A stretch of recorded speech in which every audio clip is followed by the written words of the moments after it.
keys, I get to work. I am the man, you know what I'm saying, so leave it to me, cause I get it first, yeah. Woo, I've been going all day, man. Same plan, can't change that. Till I'm right around, whole squad sitting back, chilling in the Maybach. Yeah, only as deep as your roots go. I don't do corny like fructose. If you got the drummer, that's word to my mama. I'll cover you up like a tombstone. I was last in my past, now you see I'm the one. They say work, never work. If you work and it's fun, we on the winning team. On top where you find us, we can do anything. Non-stop till our time's up. We on the winning team. On top where you find us, we can do anything. Non-stop till our time's up. We can do, ayy, we coming up from the dirt, ayy. They tryna get us to fall, ayy. I don't even gotta flex now, boy. It's only win by default, ayy. Taking off with the ring, ain't nothing left, man. We the kings, ran with the team, ran with the dream, ran with the one fan in the seats, ayy. I pay my dues, check the receipt. Looking at you, you already peaked. Way, way, way back then. You can't follow with my tracks, man. I was last in my past, now you see I'm the one. They say work, never work. If you work and it's fun, we on the winning team. On top where you find us, we can do anything. Non-stop till our time's up. We on the winning team. On top where you find us, we can do anything. Non-stop till our time's up. We on the winning team. On top where you find us, we can do anything. Non-stop till our time's up. We on the winning team. On top where you find us, we can do anything. Non-stop till our time's up.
We are out in upstate New York, a beautiful sight to behold, beautiful scenery all around. And tonight, Watkins Glen is the site of the 5th race of the Season 7 4-Wide Racing TJ's Team Series. Welcome to the coverage of the Drop in the Hammer pre-race show in anticipation of Race 5 here on the KBueno Racing Network, where alongside broadcast member Keelan Belsha, I'm Kenneth Bueno.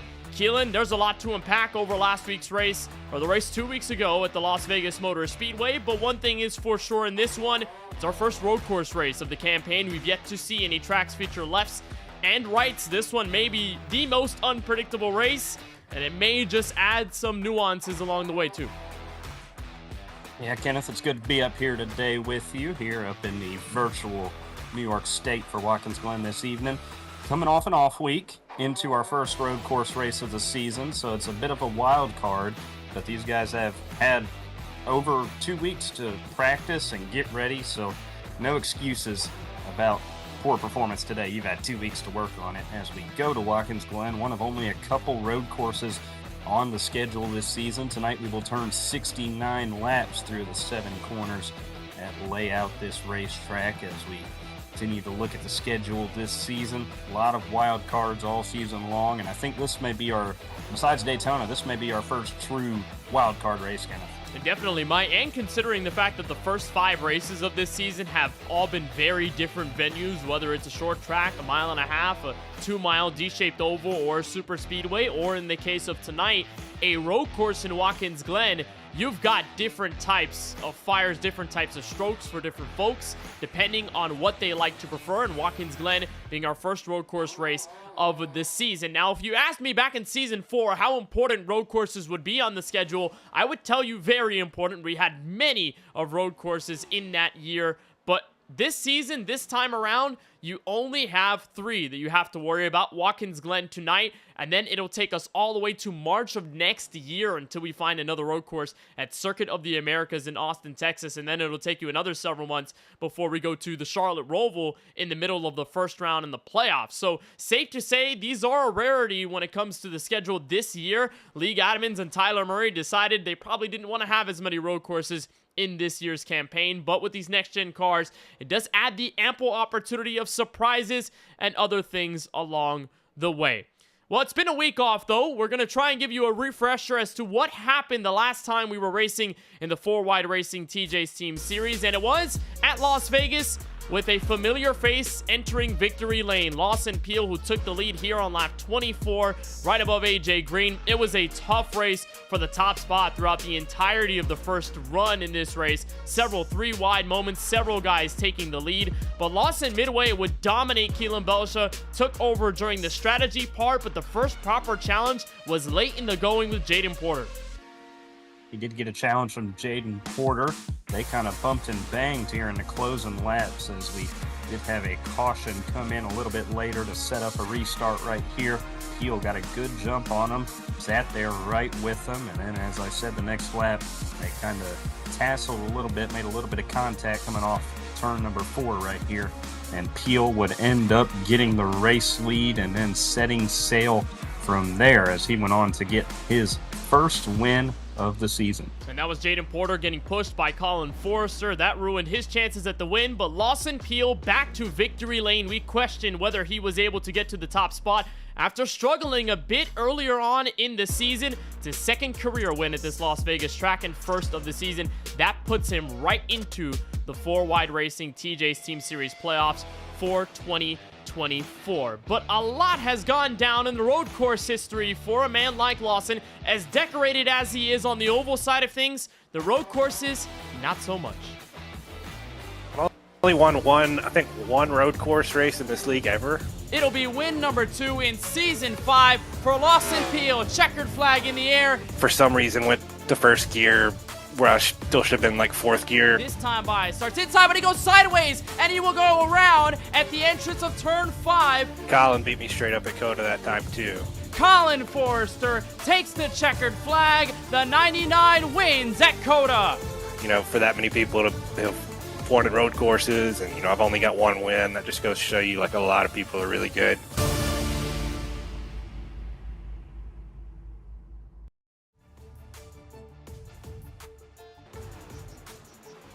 A ton of experience on the road courses, Keelan, but not as much success. He's had a pretty decent pattern of finishing inside the top 3, getting a lot of podiums, Keelan, but ever since Watkins Glen, I mean, it stands as his only road course win in the 4-wide career for him, which is surprising considering how good he is on the road courses, 1, but number 2, how he dominates this type of track in many other leagues across the iRacing service. Still yet to find the golden ticket at the road courses since Season 5. Maybe tonight could be the lucky charm.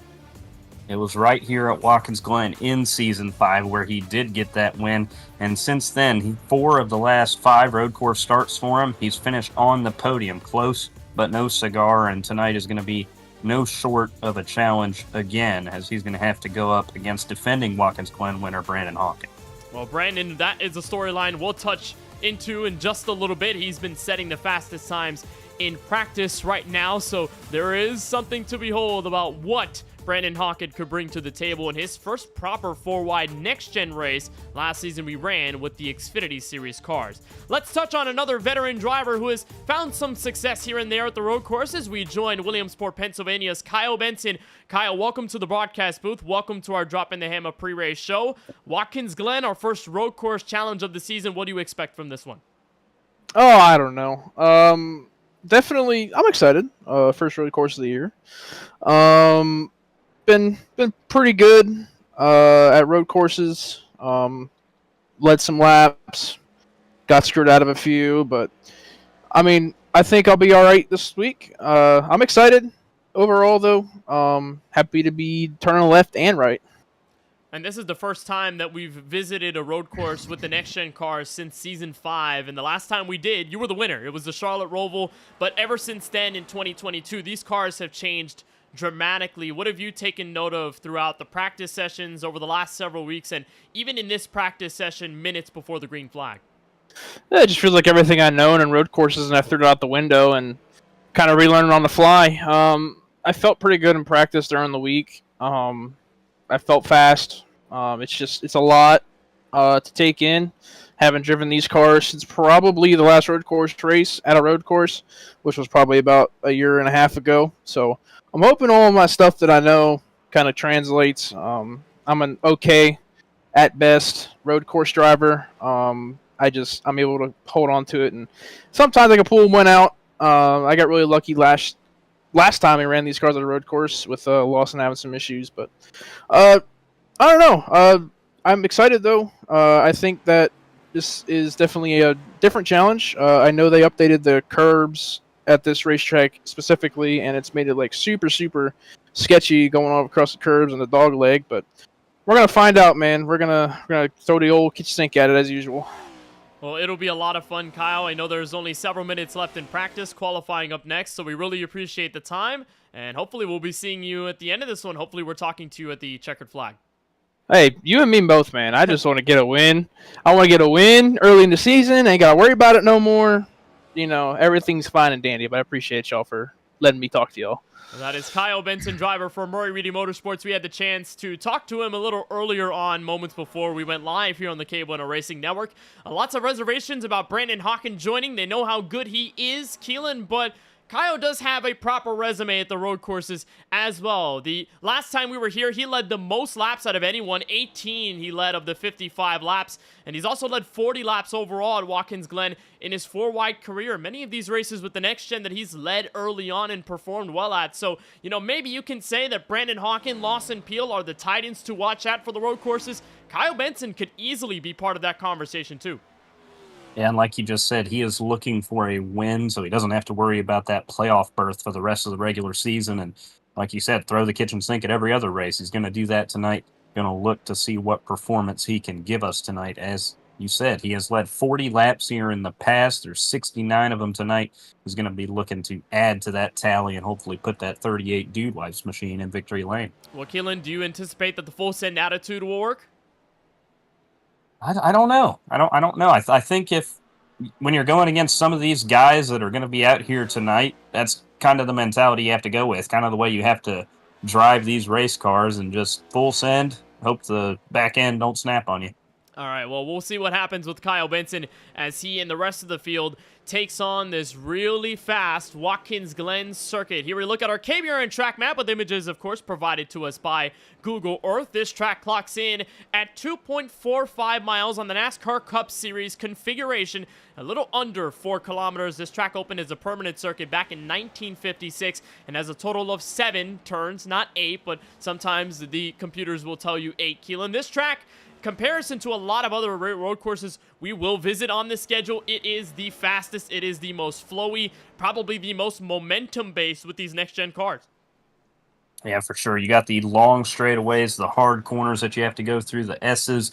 Every corner here is different, and that is why these drivers are going to have to negotiate every corner differently this evening. It's going to be a tough racetrack. It's very fast. It's very, like you said, flowy, like going up through the S's. I was watching Tyler Murray run some laps in practice, and that going up the hill down there in the S's, he always seemed to float it out towards the wall, as we see our on-track lap provided by our colleague Francisco Bacallao, who is making a start this evening. See him go down into turn 1 and through the S's. This is where Kenneth mentioned it's a very flowy section of the racetrack. Kind of got to let the car ride through here in 4th gear. Right there's going to be a trouble spot for some guys, as then you come down here into the backstretch to try to take the car home to the start finish. And this is the most treacherous part of the road course here at Watkins Glen. The bumps and the curves on this bus stop backstretch chicane. You carry so much speed down the back straightaway. You have to slow it down, roll the race car to a measly about 60, 70 miles an hour, hop over the curbs, then carry the momentum down that carousel over the bumps on this next curve. You can use all the asphalt there. No off-track limits here in this 4-wide race tonight.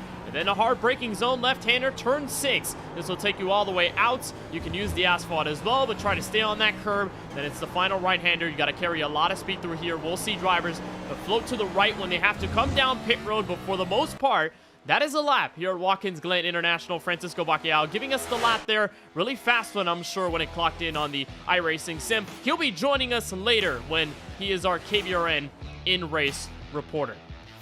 So with our onboard lap, we've had a ton of fun watching everything going down there. But Keelan, I mean, Watkins Glen in itself could pose a new surprise in the schedule. We've already seen 2 drivers take away their first career win in their debut. We probably won't see that tonight, but you've got guys like Brandon Hawken, who is making his first start this season right now at the top of the board. Rookie Juan Escamilla, a driver who has struggled quite a bit and is just getting his footing together this season. And now with a possible opportunity, since he's pretty fast, to make his name known in the 4-wide world, specifically in the playoffs. As a driver, what do you have to keep in mind when you take on this track that may be, like you said, a wild card for many?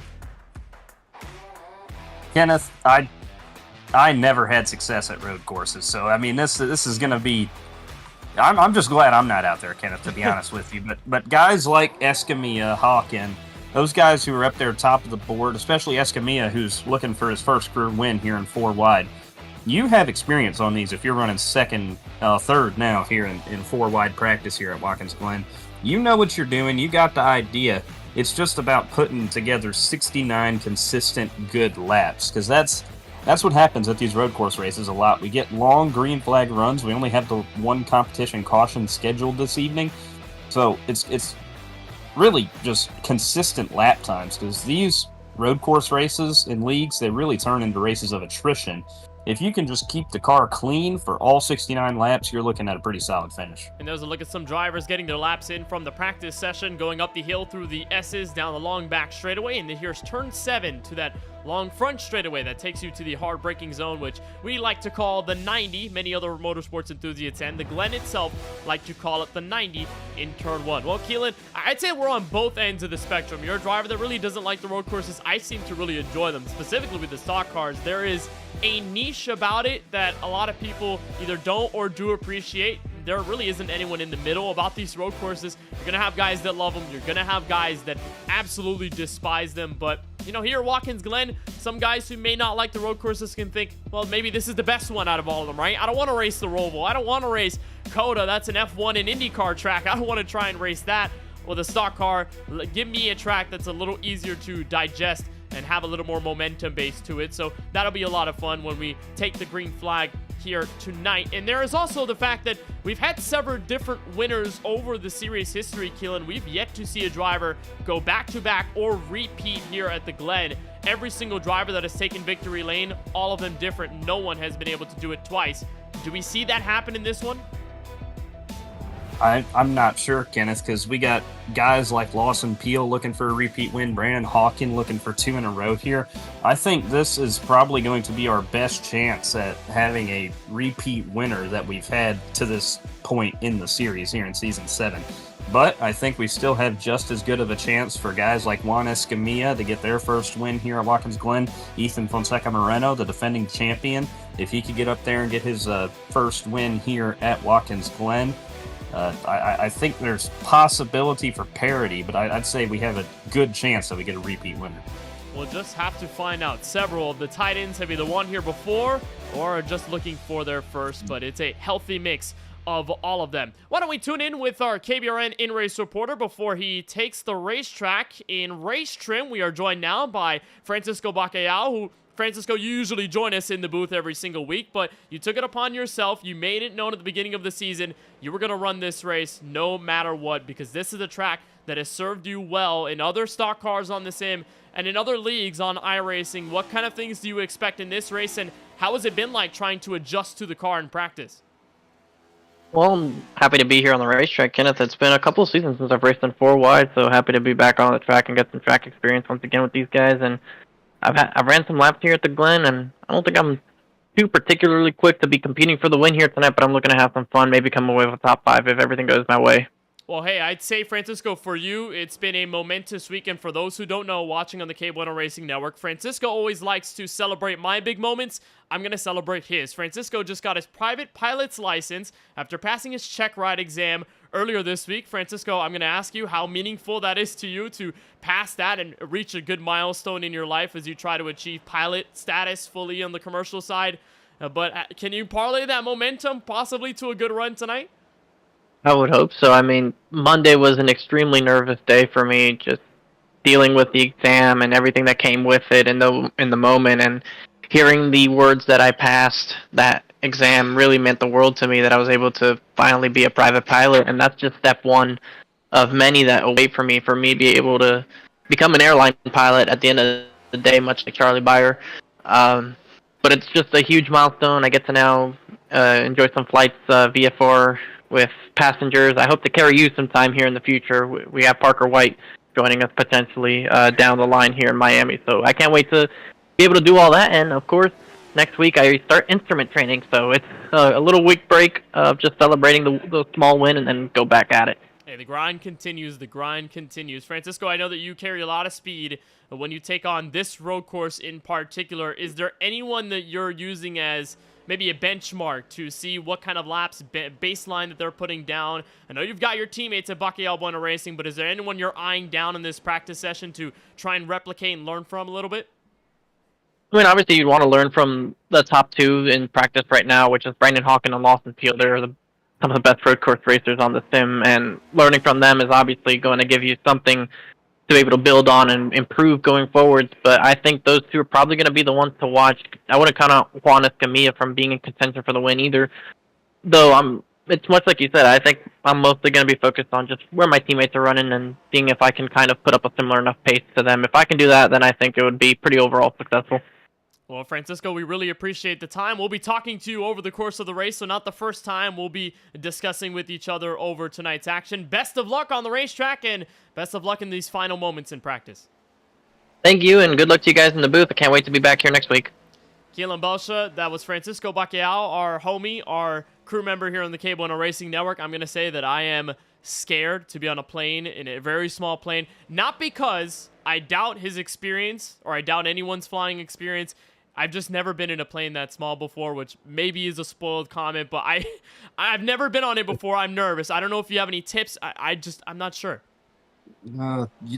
All I can tell you, pop a Dramamine and hope you don't get motion sickness. Let it rip. I mean, Charlie, he was not being very encouraging yesterday because he said, yeah, it's going to throw you around in there. And I'm like, you're not helping Kenneth right now. What is going on? I mean, but look, it's better sometimes to be brutally honest, right? Instead of just trying to sugarcoat, instead of saying, hey, everything's fine, you could say, maybe you're going to get a little dizzy. So if we ever get to that point and Francisco does take me on a flight, I think the first people that will know are you guys. But for all those watching on the KBueno Racing Network, you'll get to hear a bit of my embarrassment if I look scared while I'm... You could vlog it. You could vlog it. Yeah, but we can take some videos of it and probably air it the next time we go live, which... will be a humbling moment for me, but it will be a lot of fun. We are just about ready to get things underway from the virtual Watkins Glen International, our 5th race of the Season 7 4-Wide Racing TJ's Team Series. That does it for us at the Drop in the Hammer pre-race show. For everybody involved at the KBueno Racing Network, I'm Kenneth Bueno. We'll be right back. 4-Wide Racing from the Glen comes up next.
available now.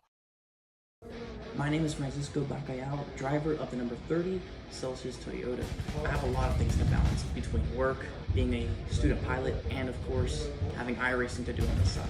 How do I manage all that? Celsius. Celsius is the key to getting these things done for me. Whether it's at work, at home, while I'm driving, whatever. Whichever flavor you want, whichever one appeals to you best, that's the one that gets it done. So if you want a good option to drink, choose Celsius.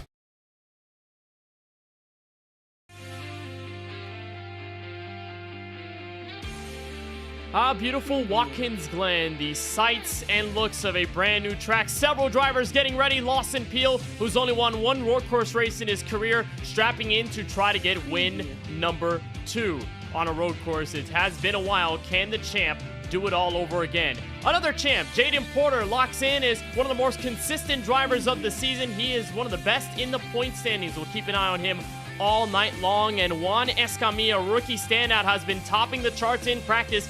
Can he complete his first career 4-wide win? All of that and more, the 4-Wide Racing TJ's Team Series from the Glen comes up next.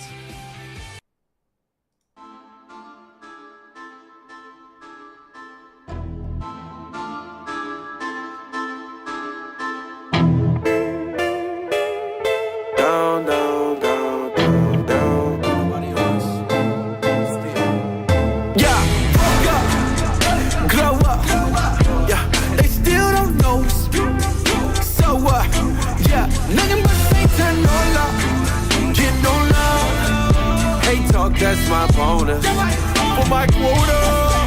Boy, don't nobody. I just get a check in the jail with the set. all we do is rap. Ain't worried about that. Yeah. I'm just making plays, Broadway in the flesh. On us, this right here with the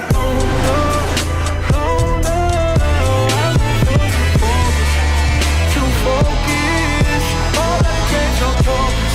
I am not no talker, boy, don't nobody hold.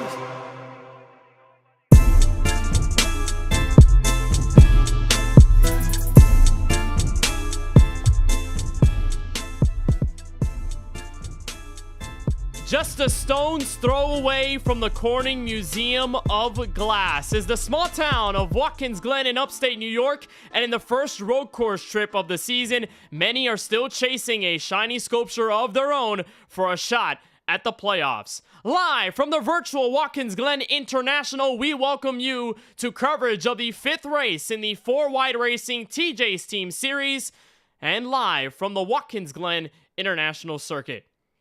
And welcome to our coverage on the KBueno Racing Network. So happy to have you join us. Warm weather in Sim, and it's a beautiful day to go racing. And we welcome you to the broadcast booth where, alongside Keelan Belsha, I'm Kenneth Bueno. Now, Keelan, we discussed it in the Drop in the Hammer pre-race show about the challenges drivers will face, having this being the first road course race of the season. The first 4, we have seen different winners, different tracks. Tonight, no different. We could see the possible 5th in this one.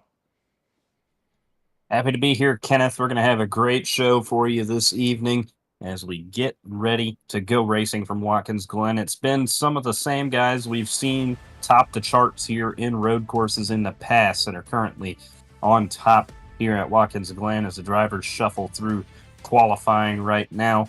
Talked about it a little bit earlier. We're going to have some guys to watch tonight, including rookies like Juan Escamilla, the defending winner, Brandon Hawken, Lawson Peel, the Las Vegas winner, and our points leader, Jaden Porter. A lot of guys to look at this evening as some of those guys maybe we haven't mentioned go for a shot at their first win of the season. Many drivers to talk about in this race, but many things to talk about in this year's schedule because as we talked about earlier in the show, this is only one of 3 opportunities to win at a road course. Watkins Glen comes up first. We had a week off after our race on the 9th of October at Las Vegas, Nevada. Boy, that one was a lot of fun. But we're here at the Glen in upstate New York. We don't see another road course race until March of 2025 when we go to Austin, Texas and Circuit of the Americas. And then it'll be another month before we encounter the final road course on the schedule at the Charlotte Roval in the middle of the first round for the playoffs in Season 7. So for those who are a little more of a specialist at this type of racing, they're probably going to take this as a premium opportunity because you won't find it that much throughout the season. But Keelan, as we push forward into the heart of this regular season, we're seeing a lot of different tracks taken to the foreground as well. Richmond will be there next week, right before Halloween. We joined Chicagoland as it was a playoff race last season. In the regular season this time around, New Hampshire makes its return. Then we're back at Charlotte, Atlanta, Martinsville, Dega, Darlington, and Kansas, all before we get to the All-Star break at Las Vegas Motor Speedway. So there's a lot more to come when it comes down to the fireworks that we're expected to see in Season 7. A lot more to come and a lot of opportunities if you're a driver. With how diverse this schedule is, there's a lot of opportunities to go in there, get a win, qualify yourself for the playoffs. And I feel like wins will be at a premium all season long. So a guy who may not be good at Watkins Glen might be the greatest we'll ever see at Richmond next week. And that's going to be an opportunity to put yourselves in the playoffs. That's what this win and you're in format provides some of these guys with. And with how diverse this schedule is, there's got to be an opportunity for everybody. That is for sure a big change from last season into this one, is that we're back to the playoff elimination format that the NASCAR Cup Series uses in real life, to where you get a win and you're already in. As long as you make 65% of the races, that means that you can be playoff eligible. For a guy like Brandon Hawken, who joins us for the first time this season tonight, not entirely sure what his schedule looks like up until now and from here moving forward, but if he can make the rest of the schedule and take this win tonight, that could easily put him in a playoff spot And like last season where we wondered what if Brandon Hawken was to make a postseason charge, he could make that a reality. But that is still to be decided. We've still got 69 laps to make this deal done. And speaking of which, it's a longer race, Keelan, to what we had last year. We had 55 laps in Season 6 edition, 69 laps this time around with a competition caution at lap 20. So strategy-wise, how do you think these drivers are going to try to alternate or stay on the right path in order to give themselves enough fuel and enough confidence to make the end of the race? I'm not 100% sure, Kenneth. I don't know how long these tanks can last this evening, but we're gonna figure it out together. And I feel like the strategy element that we're gonna see before that competition caution could be similar to what we see in the Cup Series with the stages we have. I think if you're not running too hot, maybe you pit lap 18 before pit road closes for that competition caution. Try to shake it up a little bit, but everybody's going to have to pit around lap 20, I'd have to guess, and then it's probably one green flag stop from there to make it back to the checkered. But, I mean, it's really whatever you want to do. I think if you're not running too well, maybe that competition caution is an opportunity to switch everything up, gain some track position. Well, maybe the admins were cooking and extending this race by a little bit. They probably wanted a little more anticipation into what could happen strategy-wise.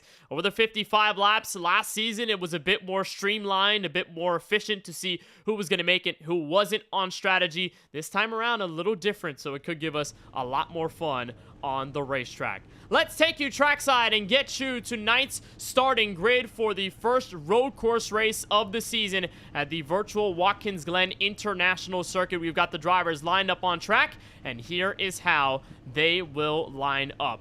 On the pole will be the driver returning to the series after a while of absence. Brandon Hawken, the Canadian, takes the top spot with a 110.911, the fastest in practice, the fastest in queue. He'll be the first to see the green flag here tonight from the Glen. Juan Escamilla, the rookie standout, is looking to get himself a spotlight moment in Season 7. Tonight could be the chance he'll start on the outside of the front row.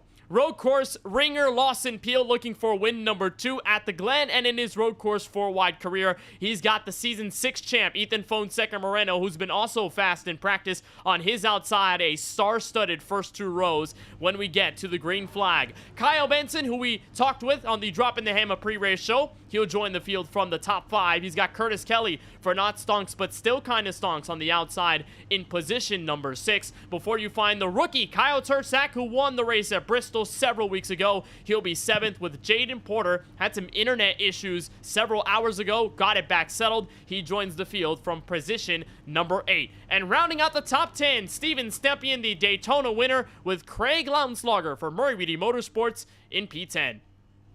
Row 6, AJ Green and his very controversial, very beautiful paint schemes in 11th, with Mikey Neal for Buckeye Racing in 12th. Row number 7 with Adam Alshire, former winner here at Watkins Glen, with Ryan Pandiccio to his outside. In the 15th position is Scott Healy and Trevor Haley to his outside for Dark Horse. In row number 9, we have Nicholas Bauman, the rookie, in row 9 and 17th. Dusty Applin in 18th, and rounding out the top 20 is going to be Cody Kinsey and Kevin D'Elia.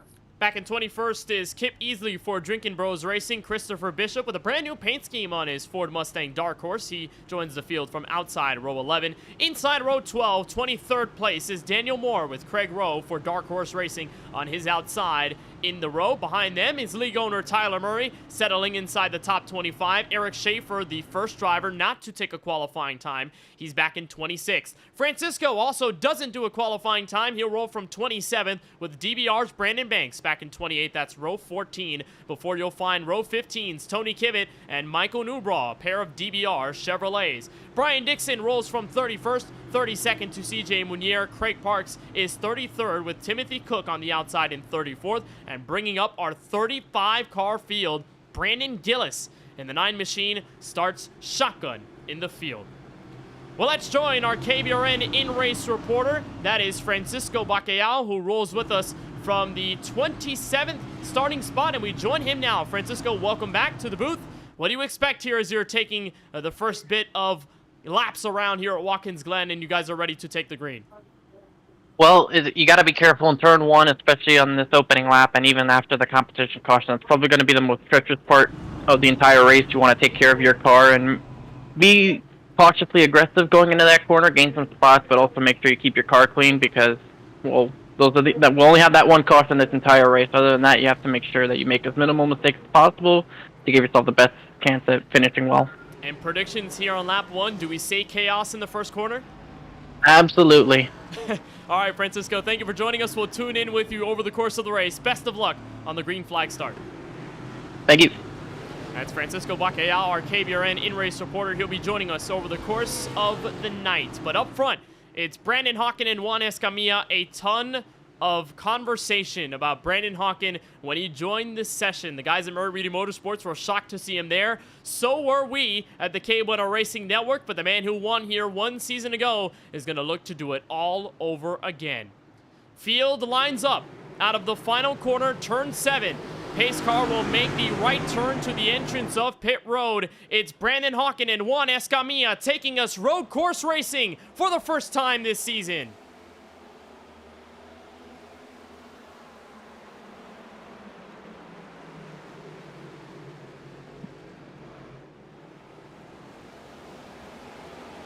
And trouble already. Mikey Neal hard into the inside barrier. He caught another car with him on the way there.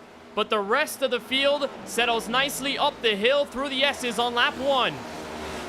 You saw how much they fanned out there going into turn 1, Kenneth. I saw our in-race reporter, Francisco Bacallao. He was the first one I saw sticking his nose down there looking into turn number 1. That's going to be something we're going to see on restarts all day as Hawken gets the grass a little bit, goes really wide, and Lawson Peel is going to take the lead on lap number 1. A bit of a bobble on the opening jump from Brandon Hawken. We talked about how treacherous that bus stop chicane is on the back straightaway. Hawken bobbled over the curbs and Peel right to the outside to take the lead through the carousel. Hawken, though, will have a response. Escamilla sitting 3rd. Kyle Benson and Kyle Tursak, pair of Kyles, sitting 4th and 5th.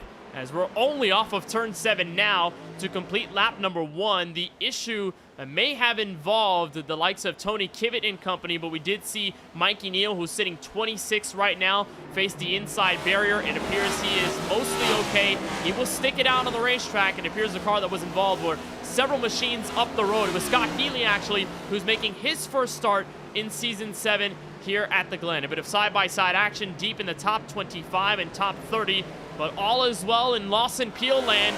Took advantage of that mistake, but Brandon Hawken is right there for the taking down the back straightaway on lap 2. Got a couple Watkins Glen winners in the past that could be battling this thing out right here. Season 5, Lawson Peel. Season 6, Brandon Hawken. These two are going to be fun to watch all evening, and we'll see how long it takes Hawken to get around Peel, or if he even can. You think he uses the bumper this early, Kenneth?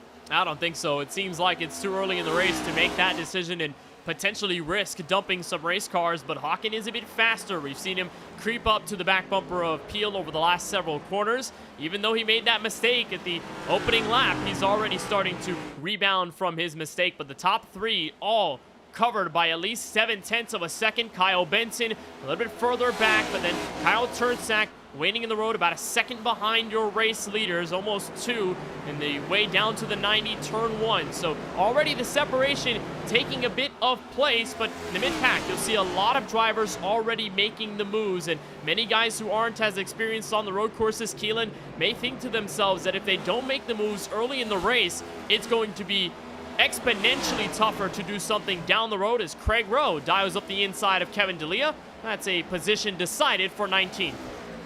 I think there also could be a little strategy element here in racing early, Kenneth. I think you have to be racing to the competition caution if you feel like you can make up a bit of track position, and that's what these guys are going to be looking for, because they saw the chaos on the lap 1 start of the race. They don't want to be mired back there in 27th when we take the restart on lap 22 or so. So you're going to be trying to make up as much track position as you can all evening long. Here's a look at Kevin D'Elia in this continuous fight for 19th. Wonderful stuff between the two Chevrolets. Row for Dark Horse Racing, the newly formed 5-man group this year. Kevin D'Elia, a part of the not Stonks but still kind of Stonks franchise. He'll bobble up the exit of turn 6, use all of the asphalt there at the outside of the racetrack. That's something that they did change over the last several years when they added a relatively new Watkins Glen scan to iRacing. They added the realistic asphalt on the outside of places like Turn 1 and like Turn 6 as D'Elia dials up the bottom again. This fight not giving up yet for P19. Mikey Neal, who faced the inside barrier on the opening lap, now just creeping up. It's a 4-car race up the hill through the S's, and D'Elia gets a bit of contact. He'll slide. He'll save the Chevrolet in wonderful fashion, but scary there for the Camaro. That is that scary corner in the S's right there. You carry so much speed up the hill, you don't expect the wall to catch you right there like it does. As we get another look of what happened to D'Elia right here, he was battling with Craig Rowe in that 24. Mikey Neal looking back there. You're just carrying so much speed through here. We talked about it in the pre-race show that it is so flowy through here. Oh, maybe a bit of contacts right there, maybe a bit on the netcode end right there, but it definitely did shoot D'Elia sideways, and it was still an excellent save by the 53 car to keep it out of the fence and out of major damage. Well, in turn, he drops back to 24th as a result of the slide, but he should be okay. Relatively fast car and escapes with minimal damage, so he should be able to trot on for the rest of the race. Speaking of Francisco, remember he dropped the green flag at 27th place. Well, because of all the chaos, he's already up to 13th. It's already been a progression of 14 places for Bacalhau already, carrying our Charlie Bayer photography onboard camera here with the number 30 Toyota Camry. Up down the backstretch into the hard part of the racetrack right here, the bus stop. And it was a couple weeks back in the Slide Job Racing League that Francisco led almost every lap here at Watkins Glen in the truck, so he definitely knows what he's doing around this racetrack. But he's got his work cut out for him because he did not put down a qualifying lap this evening. So it's all about making that track position up, and he got up 14 spots in about the first 2 laps, and he's kind of fizzled out here in 13th as he tries to make up more track position. As Brandon Hawkin content in second right now. I wonder how long this patience is going to last behind Lawson Peel. Well, he's been sticking around 3 or 2/10 of a second behind your race leader, and the same could be said from second place to third. That's rookie Juan Escamilla for Dark Horse Racing, sitting right behind, maybe taking some notes from those experienced road course racers up the road. We've seen a bit of Escamilla in other leagues, but again, first time we encounter him racing this series on the KBueno Racing Network, and his season started off upside down, literally, after flipping at Daytona early in the going. He's been able to recover slightly, but it hasn't been the best showing over the first 5 races for the rookie driver from Dark Horse and that camp. So Escamilla could definitely make a huge statement if he's able to beat these 2 up the road and capture his first win. But we're only 6 laps in the going, so still a long way to go for a driver like Escamilla, who's got a very interesting paint scheme tonight, one of several in this field that we'll talk about over the night, Keelan. And this one is concerning milk and cereal. And on the side of the race car, it says milk goes before cereal. That's a hot take for many. Many think it's the other way around. Keelan, what's your take on it? My take, Kenneth, I think you got to go cereal in the bowl first, and then you pour the milk over it. Because, you know, if you put the milk in first and then you dump all the cereal in it, it's going to get soggy faster. You know, you don't have the dry cereal sitting on top that you get the crunch effect out of. How about you? I think you got to put the cereal first. I mean, it's better to put the solids in, then you mix it with the liquid. And the good news is you can decide how much milk you put in based on how it blends in with the cereal. So I think putting the cereal first makes the most sense. Although to many and to everyone, I'm not a cereal enjoyer. I don't really eat cereal. Not that I hate it, but I'm more of a pancake guy. So bear with me there. I'm not much of a cereal person in general. So. I mean, that's 2 totally different breakfast options. Yeah. Well, a lot of people say the debate between pancakes and waffles is very big. That's a hot take too. You can have. I mean, I guess I'm not going to get into that right now because I think they're basically the same thing. It's just one is crunchier than the other. That's true, and one has a texture, one does not. I like both, but pancakes, got to go to the day I die. We're going to go back to the racing action, though. Once more, the top 3 are under a blanket. It's about 3 or 4/10 of a second you're seeing these top 3 cover on the racetrack. And Kyle Benson, who's been hanging around in 4th, is just eyeing down the top 3. Isn't making that much of a move. Isn't making that much of an inroad either. But the Dude Wipes Ford Mustang and the driver for it that we talked to earlier on in the show, well, he's been with that full send attitude, right, Keelan? A driver who desperately really wants to throw everything and the kitchen sink in as the battle for the race lead heats up. Brandon Hawken searches the inside on the back straightaway and gets the race lead from Lawson Peel. I think Peel might have got a little bit squirrely out of the S's or something happened right there because Hawken had them cleared before they even got in the bus stop. Either that or Hawken just negotiated it so much better than Peel. I think may have been something a little awry for the 12 car that had allowed Hawken to get around him. But we talk about Hawken every time he loads into one of these sessions on the road courses. He's going to be hard to beat. 7,000 I rating. So this guy definitely knows what he's doing. Could be a road course ringer here in 4 wide as this is his first appearance with us this evening as he takes the lead away here on lap number 8 after losing it on the opening lap. Sat back, kind of saved his race car a little bit, and then got around Peel a few laps later. And Hawken was spending the majority of his summer on iRacing, running the eNASCAR qualifying iRacing series in the attempt to get to the Coke Series eligibility. He is not a part of the 40 or so drivers that are running in Contender right now, but Hawken is a part of the Nexus Esports group, is definitely offering a lot of support, probably a lot of prestige and analysis to what the Nexus guys that are in that Contender Series do and how they could propel forward to get a potential spot in the Coke Series in 2025. But the last time we were here at the Glen, it was all Brandon Hawken. He had made several starts before that, and this was the moment where he definitely showed his prowess, specifically on this discipline of racing. It was turn 1, lap 1, where we saw him pull away almost to a full second over Luke Knupp and Lawson Peel. Definitely held it down on strategy, almost led every single lap, and it was pure domination from start to finish. He swept both of the road course races back in Season 6 with the Xfinity Series cars, and here he is, back dominating this one, now 10 laps in the going of 69. He'll hold the lead by about half a second over Peel. Escamilla sits in 3rd, and Kyle Benson trots around in P4 as they have pulled away by a ton over Kyle Tursak and Ethan Fonseca Moreno. How about this, Keelan Belsha? This battle may be one to watch up the hill. Our Bristol winner a few weeks back in Tursak and the defending champion in Moreno as we ride on board with our Charlie Byer photography onboard camera. Moreno has slowly reeled him in, maybe takes a look going down here into the bus stop. I think he's going to sit behind him for now. Is that for a spot just inside the top 5? You see Steven Stempian and the Bud 8 machine celebrating that paint scheme that's back. Going to be at Florence Motor Speedway on the 23rd of November. Stempian celebrating. Well, yeah, this is the return of that iconic 8 font. You know, there was a lot of controversy with Teresa Earnhardt and having the rights to this specific font that was owned by the Dale Earnhardt Incorporated team right before and obviously after the passing of Dale Earnhardt Sr. in 2001. But Dale made some headlines in the racing world over the last week with that unveiling of the late model that he'll run at Florence. I think it's awesome that Budweiser has joined back with Dale Jr. And again, Dale Jr. racing, anytime he gets back on the racetrack since his retirement, it is fanfare. Remember the time that he was a part of that North Wilkesboro revival? He was racing that, was it the Sundrop late model that he ran at North Wilkesboro? It was a sold out crowd at that track when it came back to life, and now it's a part of the NASCAR schedule every single year as the All-Star race. So Steven just trailing back to that very moment, maybe not road course energy in essence, but whenever you bring Junebug energy into the conversation, it's always a lot of fun.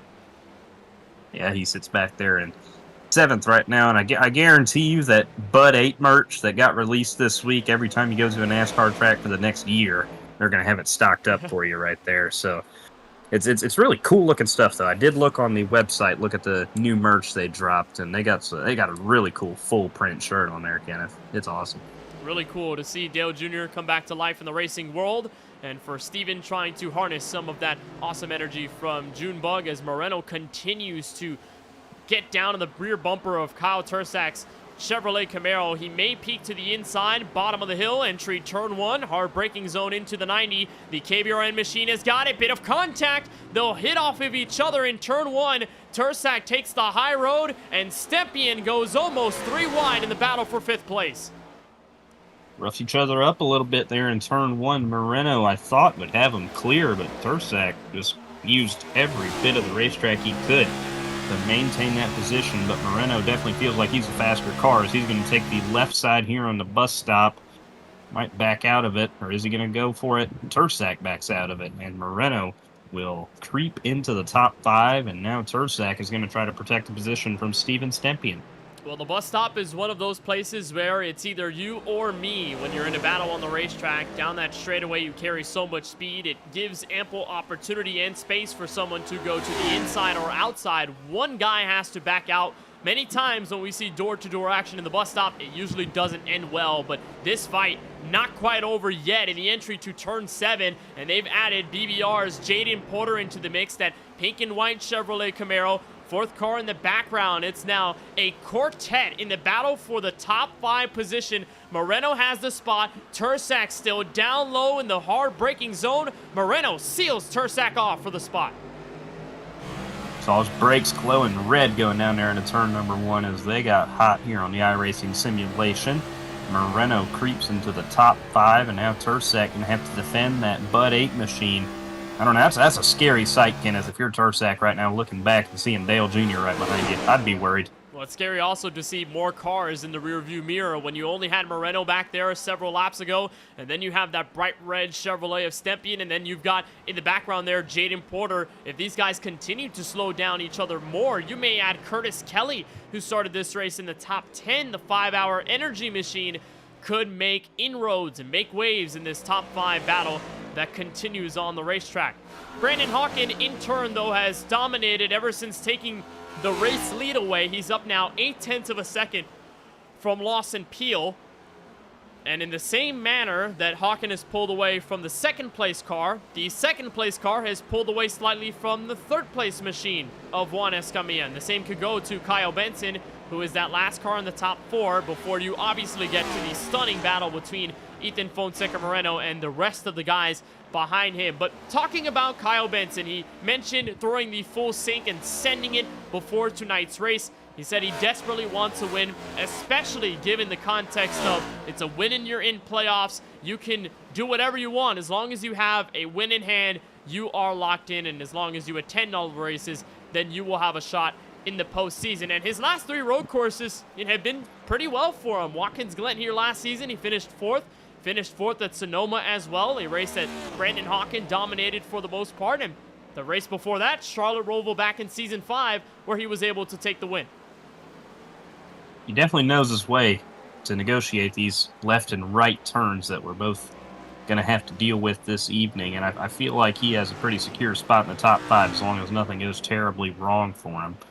As that dude wipes pumpkin spice machine, I believe it's Dumpkin Spice, actually, is what they call it, as he has a nice looking car up there as we look back to one of his Murray Reedy Motorsports teammates in Craig Hautenslagger. Also a driver with a very specific paint scheme here at the Glen, while Stempian is representing Dale Jr.'s return to the late model stock car scene at Florence Motor Speedway. Craig is trying to harness the AJ Allmendinger energy from 2014 when he won the NASCAR Cup Series race here all those years ago in that fight with Marcos Ambrose. So Launslager running in 12th right now in this sandwich between AJ Green and Ryan Pandicio, a Chevrolet up front, Ford Mustang right behind. They've got Nicholas Baumann, that Old Spice machine further back, which seems to be another sort of tribute paint scheme to Tony Stewart's early 2010s days. Beautiful scheme for Baumann, and I guess it's sort of a deviation from the rest of Team Dark Horse, because the rest of the guys, when you look at Juan Escamilla and Trevor Haley, they have some very interesting takes on the sides and fronts of their race cars, but Baumann going a little more traditional this time around. I see Trevor Haley rounding out the top 15, and I don't know about this car, Kenneth. High. Well, you can't see it on this onboard shot as he takes on the carousel and goes to turns 6 and 7 to wrap up this lap. This is a car celebrating the debate of whether pineapple belongs on pizza, which, Keelan, you and I promised that we wouldn't give each other our takes before this race, but now is the ample time to do it. It does not. It never did, and it never will. Absolutely not. Absolutely not. That's disgusting. It's disgusting. Why would you throw a fruit that's perfectly fine by itself on a pizza that's perfectly fine by itself? I don't get it. I don't know. I don't really get it either. They call it Hawaiian pizza when they put pineapples on it. Several people like the idea of it, and I like the idea of pineapples, but when it's by itself, not when it's on a pizza. I think other things belong on pizza. Pineapple does not. We're watching a great battle, though. This is 15th place. Haley holding on over Dustin Applin, who made his first start several weeks ago at Las Vegas. And car number 16 in his Chevrolet sits inside the top 16 right now. They've got Mikey Neal behind for Buckeye Racing. Still has that front end damage from the nose hit into the inside tire barrier on the opening lap of the race, but has slowly been able to recover.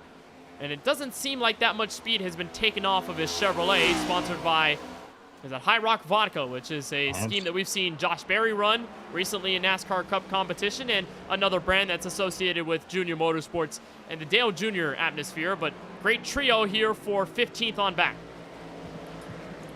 We see a car hit pit road there? I think we did. That's Yes. Haley on pit road. Bauman is also up there, and I think that may have been Francisco Bacalhau also hitting pit road up there, as pit road is supposed to close in the next lap due to that competition caution coming around. So this is the strategy element that we were talking about possibly seeing. Some guys coming down pit road, staying out after the competition caution. As there you see the 30 at Bacalhau leaving pit road. As we look back to the 12 machine of Lawson Peel, we'll see if any of our leaders hit pit road as they try to negotiate around lap traffic. Once he gets to the stripe here, I believe pit road will be closed. So now's your opportunity. There goes Peel. And also Escamilla. So 2 of your top 3 are in this time by. Again, the competition caution waves at lap 20. So everyone getting a piece of pit road before the caution comes out. Lots of guys want to pit early, get that track position a little later. As for those who have stayed out, Brandon Hawkins is staying out the extra lap. So is Moreno. So is Kyle Tursak. And remember that 3-way battle for P5? Stepien and Porter, they're also drivers who are taking another lap on the racetrack. Escamilla and Peel will decide amongst themselves. The question is whether you go in for some tires and fuel. It appears for Escamilla, he's going to lift up to Jax, get some tires, and so will Peel. So both of them will get some fresh Goodyear Eagles. There were a lot of conversations about how much tire wear we would anticipate here. I asked some of the drivers whether it will matter a lot. The answer I got in the consensus was it doesn't really matter, but at least if you have some tire wear, you want to get some fresh rubber on the race car. So that's in essence what Peel and company are doing. Plenty of those guys in the midst of the top 10 are making this move, confident that they will have the track position when we get to the next restart, probably at around lap 21 or 22. So here's third on back, Steven Stepien in that Dale Jr. machine, the Breast Cancer Awareness Month Chevrolet of Jaden Porter holding on from Kyle Tursak. Question mark on whether they will enter pit road this time by. Answer for all 3 of them, no. And the same for the race leader. Yeah, but I believe it closed the last time around. I saw something about lap 18 being the lap it closed. So I think Peel and Escamilla, they were probably the last ones on there. Once Hawkins got to the line, I believe that's when it closed. And it was one of those situations where you couldn't do it. Should get the caution when Hawkins hits the stripe this next time around. But I like the strategy for Peel because you had the lead and you know Hawkins faster. Why don't you put him in a bit of a group behind you? We saw at least like 6 or 7 cars pit right there, so Hawkins going to have some track position loss that he's going to have to negotiate on the restart, and I feel like that's going to play into the strategy of Lawson Peel and Juan Escamilla. But I think Escamilla may have had some trouble getting off pit road because he is nowhere in frame with Peel, and they came in pretty much right on top of each other. He's all the way back in 20th place. It was a 25-second pit stop, so something must have been awry with Escamilla's stop down pit road, because that's an extra 11 seconds that he's adding on to his time in the box in comparison to, let's say, Kyle Benson, around 15 seconds, and the same for Lawson Peel. Brandon Hawkins leads the way to lap 20 and to our competition caution. Everyone will pick up the iRacing official pace car, and Hawkins, ever since stealing the lead back from Peel on the back straightaway entering the bus stop, has been non-stop for a while. Moreno, Stepien, Porter, and Tursak, your top 5 to the line. Then Curtis Kelly, AJ Green, Craig Lounslager, Ryan Pandicio, and rookie Dustin Applin round out the top 10. Lawson Peel, if you're wondering where he is after the pit stop, 15th is where he sits. And I like the argument there, Keelan, about Lawson's strategy here, because he knows everyone will hit pit road this time, because there's no question they're going to want some fuel at the minimum to make it to the rest of the next stint that ends up leading into the next pit stop for the end of the race. But if Brandon Hawken made a mistake on the bus stop all by himself on the opening lap, Peel maybe having some hopes that Hawken could walk into a bit more mistakes down the road as he's trying to cut through traffic, because at a lot of ovals, Keelan, we mentioned the discrepancy on tires as big as it is, and you can easily make a driver standing still if you're on fresh rubber. Here at the Glen, not so much. Yeah, it's a little bit different. We actually talked to our buddy Cole Williams about it earlier in the day. He said tire wear, especially for guys as talented as we got in here, they're not going to be much of an issue, but if the opportunity is there for fresh Goodyear Eagles, I don't know why you wouldn't take them, just to have that little bit of an advantage. And even when they're cooler, you feel like you may have more freedom with the race car and driving it around, because it's a little bit looser on these restarts. As we sit on top of our race leader, Brandon Hawken, who is surely going to hit pit road this next time around, as we had several drivers hit pit road. I'm curious to see where he cycles out, probably just inside or just outside the top 10. It's going to be right around the number 10, I believe. Well, it is 14 strong that have stayed out up until now, and then it's 15th and 16th, Lawson Peel, Kyle Benson, those who did come down pit road over the last several laps, make it 4 or 5 laps since they have already come into the lane. So for all these guys, they will be trapped at least as much as, you're right, top 10 position. And for Hawken, it's about the challenge of lifting his own weight, getting back to the point, which it'll be very difficult if he can waltz into some trouble, or if some cars up the road start making a mess. So it is Hawken, Moreno, Stempien, Porter, and Tursak, the top 5 here at this break for lap number 21. Again, we are anticipating that these guys here will come down pit road this time by. But one driver who did come down pit road in the laps before the competition caution, well, the biggest mover tonight, Francisco Bacallao, who's our in-race reporter and who joins us now. Francisco, welcome back to the broadcast booth. Number one, what have been your takeaways for the first 20 laps here at the Glen? You've made a lot of progress.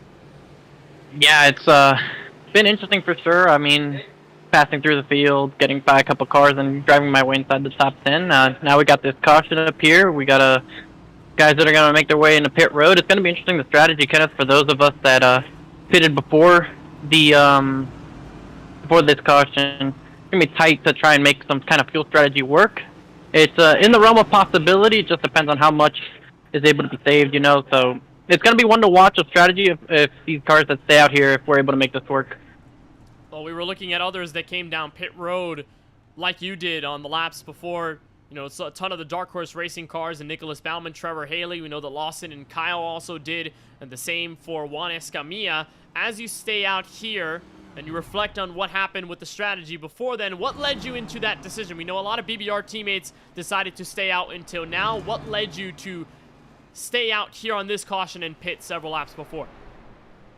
Well, when Tyler announced that the caution was going to come out at lap 20, I knew it was going to be just at a unique enough point to create this opportunity. So I was thinking to myself, if enough cars pit, or don't pit rather, I might try it. I have nothing to lose. This is one of the few starts I'm making all season long, so why not try it? If it doesn't work, I don't lose anything. I'm just trying to go for the best possible result. If I have to make an extra pit stop late in the race, I shouldn't lose as many spots as I could on this restart and get myself deep into traffic and possibly into trouble. That first lap was chaotic. I missed about 2 wrecks in the first half a lap. Well, Francisco, it's been fun watching you progress through the field. You'll have track position here, so best of luck on the next restart. Thank you, guys, and keep up with the good work. That's Francisco Bacallao, our KBRN in-race reporter here from the virtual Watkins Glen International Circuit.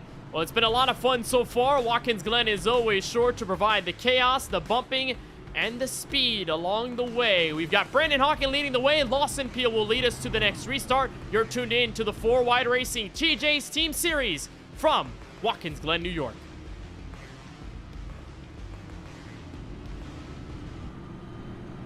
Racing isn't easy, but experiencing it is. iRacing puts you in the driver's seat with the industry's leading sim racing game. Drive on laser scan replicas of the greatest racing circuits from around the world. Go head-to-head against other drivers chosen by skill-based matchmaking to ensure competitive racing at every level. Compete across all your favorite series. In officially licensed cars, engineered to deliver the most accurate driving experience possible.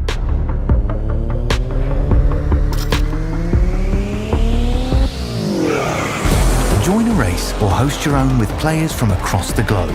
Race against the computer or in a league with friends. Feel the thrill behind the wheel. Visit iRacing.com.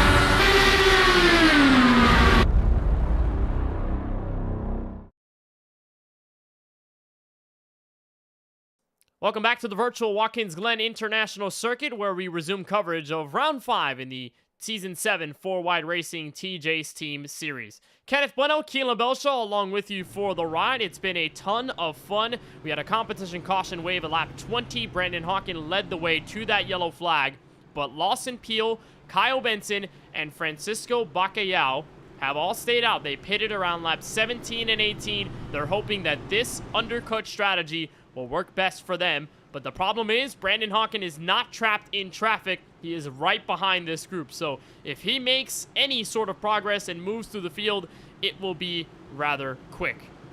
So it's Benson and Peel on the front row. Peel is the control car, so he'll lead us back to the action officially. In the entry to turn 1, we had a chance to talk with Francisco Bacalhau before the break. He said it's probably going to be chaotic in turn 1, just like it was on the opening lap. We'll just have to see. But it's the Exalta Chevrolet of Lawson Peel getting to the gun early, back under green from New York. Got to get up and go here if you're Peel, because you know that Hawkins machine is fast back there. And I'm actually really intrigued that more cars who pitted before the competition caution didn't stay out, as we see Benson have a big slide right in front of Francisco back there. That's going to allow Hawkins to pull into second, not what Peel wanted to see. He wanted more of a gap behind him. But as I was saying, I'm a little curious that more guys didn't stick to their strategy. It felt like pitting before the competition yellow was kind of pointless, but I guess that's how close his fuel number is. You'd rather be safe than good, as only rather be safe than not safe, as we only saw 3 guys stay out on this strategy. And Juan Escamilla, remember his strategy, the same as Peel, Benson, and Bacalhau. He came down the extra time just to assure himself on fuel. So he abandoned the initial strategy as there's a car sideways in the back. Off the carousel, it's Cody Kinsey in trouble. Takes no one else with him. It's a solo car spin. Kinsey is able to keep it away from the rest of the traffic and escapes heavy damage. But that was scary off the carousel for Kinsey. I think Zalia in the 53 also went around there coming off the carousel, and that was 2 guys who went around. I don't think they touched each other, but that's the situation we saw. As you see the 97 of Kinsey on this restart, cold tires through the carousel. This is one of the sketchiest parts on the racetrack. Might have just lost it here off the carousel, going over those bumps. Didn't even get to the bumps, just spun it around. Does a great job keeping it off the fence for the most part, saving himself from damage. Just probably some flat spots there on those tires, as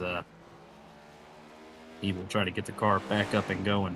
He hemorrhaged a ton of track position with that spin, dropping all the way back to 19th or 29th rather. Very deep in this field. Kinsey, though, all in his own world, as here's the battle for the lead. The top 2 have already separated themselves, and another spinner off the carousel. It's Kyle Tursak. And he saves it this time as well. Tursak, we've seen running up front all day long, has nearly looped it around all the way and cost himself a lot of track position, but he got it up and going a little bit better than Kinsey in the 97 did.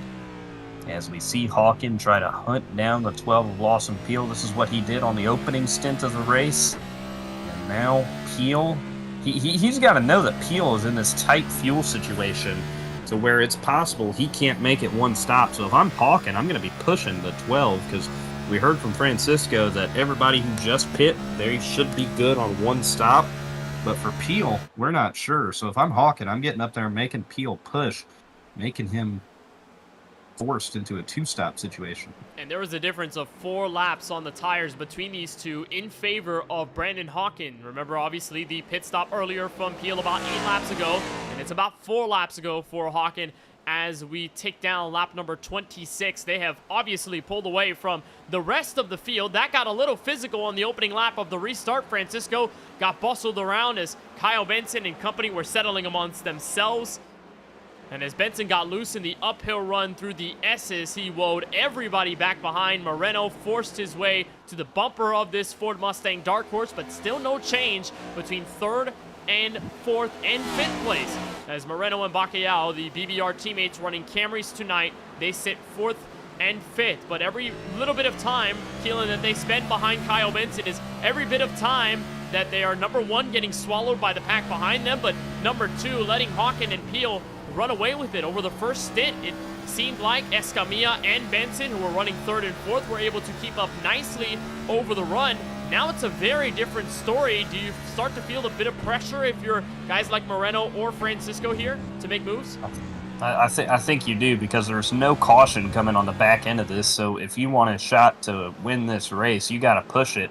But for Francisco in that 30 car who pit before the competition caution, he was talking about how he was saving fuel that entire caution. So he doesn't really have the room in his tank to really push this race car and go through all the gears as fluidly as he'd like to without burning the gas. As you see Juan Escamilla back there in 9th trying to get around Steven Stempian for 8th, as his strategy really went awry when he came down pit road before the restart to officially top off this race car. He's good for one stop, so in the long term of things, this could be good for him, but it has cost him his track position he had up there. As we see Jaden Porter, he might have smoked the wall coming off of 7 there as he loses a spot to Stempian. Looks like he let Stempian by down the straightaway to avoid any trouble entering the hard braking zone in turn 1. And Escamilla had a rough going at Las Vegas 2 weeks ago, finished in 28th place after starting just inside of the top 10. A lot of the Dark Horse Mustangs didn't fare well in Sin City. Trevor Haley getting involved in the first caution. He did recover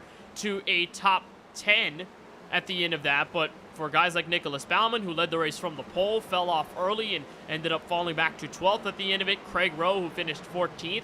And maybe not the greatest overall run by Dark Horse Racing, and Escamilla at the bottom of the table then. So he's looking to recover this time around.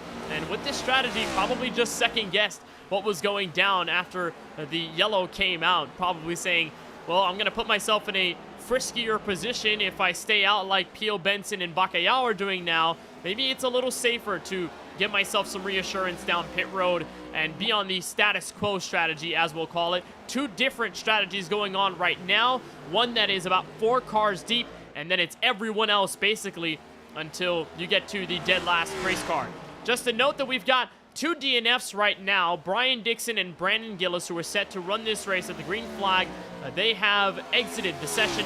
They are out of it very early. Brandon Gillis is 9 laps down and counting. Brian Dixon, 14 laps in counting. So really tough for both of them. Gillis started at the tail end of this field in 35th.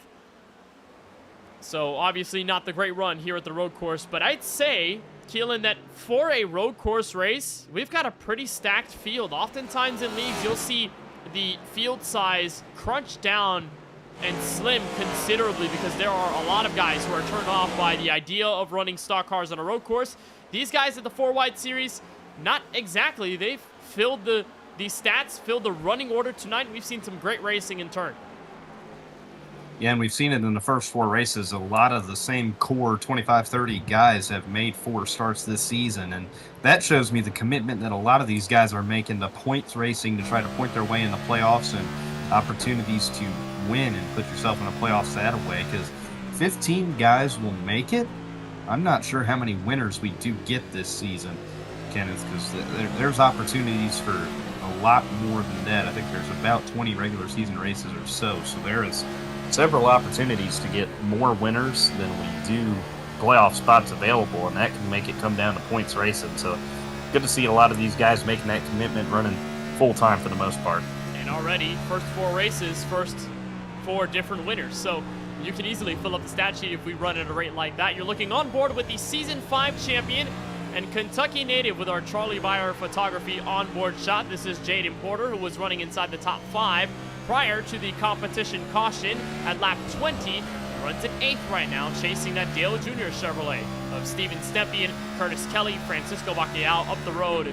Porter wants a shot at the top 5. And for Porter, you talk about consistency. This man is the representation of it this year. He's the former champion with these next-gen cars in the series, and it definitely shows his experience with this machine in comparison to the Xfinity Series car that we ran last season. Ever since Daytona, Porter has not finished a race outside of the top 5. He's been there in the conversation every single week, it feels like, since the beginning of the season. And you can easily argue, Keelan, that 2 weeks ago at Las Vegas, he would have been the race winner. He was the only driver to really challenge Lawson Peel on the racetrack, took the lead, then got bobbled out of shape by Colin Forrester entering turn 1 in the waning laps.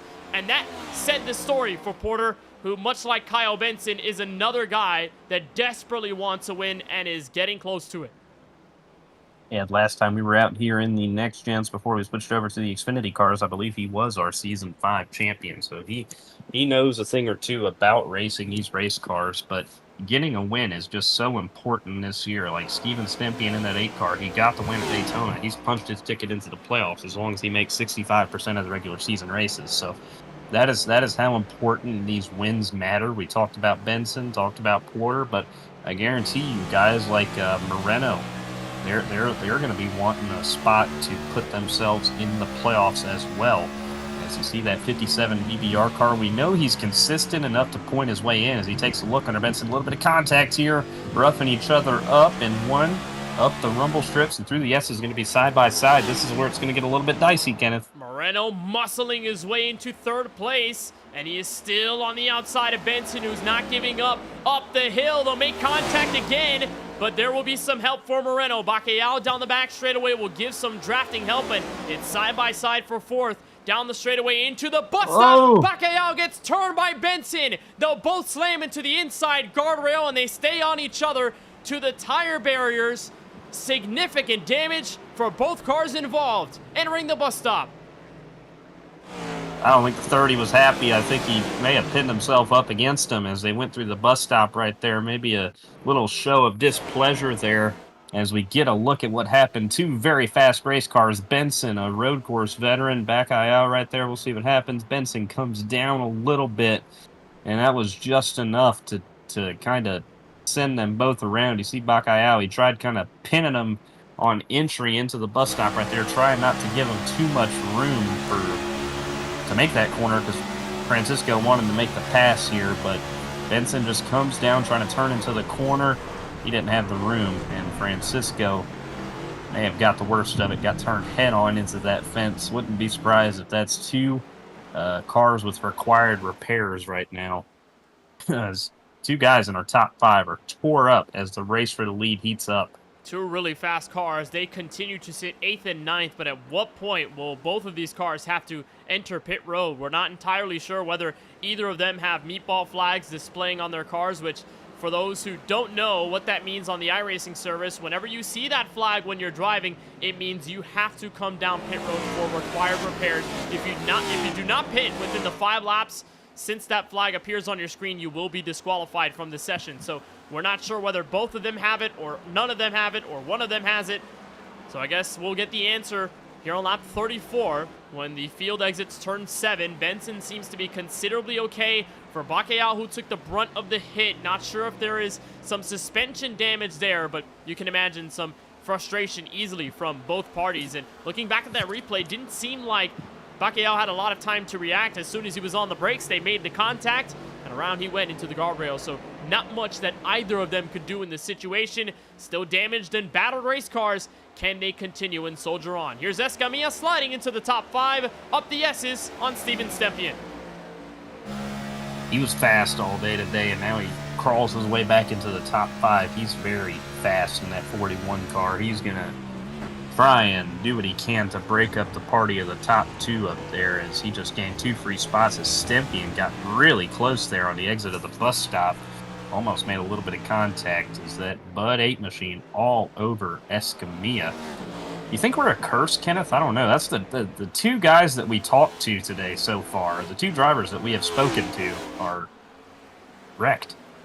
Well, if there's any blame thrown our direction, my best advice to you, Keelan, and to myself, cover up and hide, probably for the rest of the night. Close the computer. Don't even look at it the next time. I hope both of them aren't mad at us for talking to them prior to the race. They were really fast race cars, but unfortunately they tangled up on the back straightaway about a lap and a half ago. Well, speaking of Jaden Porter, one last note for the Kentucky native. As Keelan, you were talking about the last time we were here with the Next Gen cars, he was on his route to a Season 5 championship. Well, his first career 4-wide race took place here at the Glen. He finished in 4th behind the eventual winner Adam Alashire and 2nd place finisher Lawson Peel. So a bit of history here at the Glen. Special one for Jaden Porter as he continues to patrol inside the top 10. Looking further back, it's a lot more separation when you go to the depths of the top 15. When you look at guys like Nicholas Bauman, he has run a clean race so far. His Old Spice Office Depot Ford Mustang sits in 11th. Ryan Pandiccio for not stonks, but still kind of stonks, is a guy that we maybe anticipated to stand out the most out of the second year and sophomore drivers this season, but it's been more of a struggle for Pandiccio this time around. Tonight could be just a clean race to get himself a nice sheet here from the Glen. Brandon Banks, who we usually see at the top of the board at tracks like Talladega. How about a nice road course race for him right now? 13th as he sits with Mikey Neal behind in 14th place. How about we ride on board with the paulscars.com Chevrolet?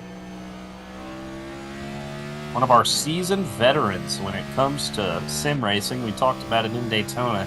He's been sim racing since the turn of the century, so he knows a thing or two about hopping on a computer and racing these things around. Like you said, Talladega, he always seems to find his way up there, up front, and winning races. So he's probably looking forward to that race. That's going to be my first and probably only start this season, Kenneth. Talladega. Might have to find Brandon Banks, hop in front of him, get a push. Well, if you see Brandon Banks, you'll probably be the good luck charm either to push him to the win or get the win yourself.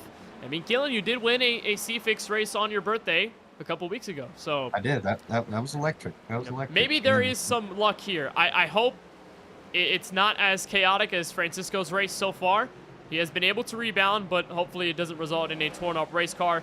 Banks, the 43-year-old out of Myrtle Beach, South Carolina, and you tossed to it, Keelan, and he's been racing in sim since the turn of the century. He's been racing since April of 2000. So you talk about drivers that go way back in sim racing history. Brandon Banks can tell you all of the stories and more. And the same could go for Steven Stempian, who raced in the NR 2003 days when that used to be an online scene before the advent of iRacing.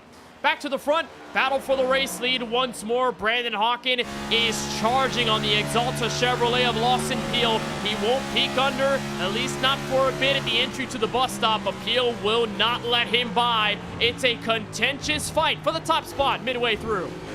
Yeah, we've been seeing the telemetry on those top 2 cars just get slimmer and slimmer. It was about 0.3 of a second 2 or 3 laps ago, and he's slowly been chipping away, and now he is all over Peel. It's just about making that pass now. We talk about some of these ovals and how hard they are to pass on. I think you come to a track like Watkins Glen, there's not as many opportunities to make a pass cleanly as you would think, Kenneth. You only really have maybe the bus stop, turn 1 to really make a clean race pass without any contact. But even when you do that, it's a good chance you're going to have some contact. So this is a lot more of a physical road course than some that we may expect. As there goes Hawkin to the inside in 1. Hawkin pivots and plants the race car to the inside of the Season 4 champ, and Brandon Hawkin takes control once again from the Glen, but that doesn't mean that Peel will not go away without a response. He'll try in the right-hander up the S's, but cannot complete the attempt. Brandon Hawkin back to the race lead. He's going to be tough to beat now. I wonder what Peel's strategy would be. I don't think we're quite in the fuel window yet to where you can maybe short pit him here.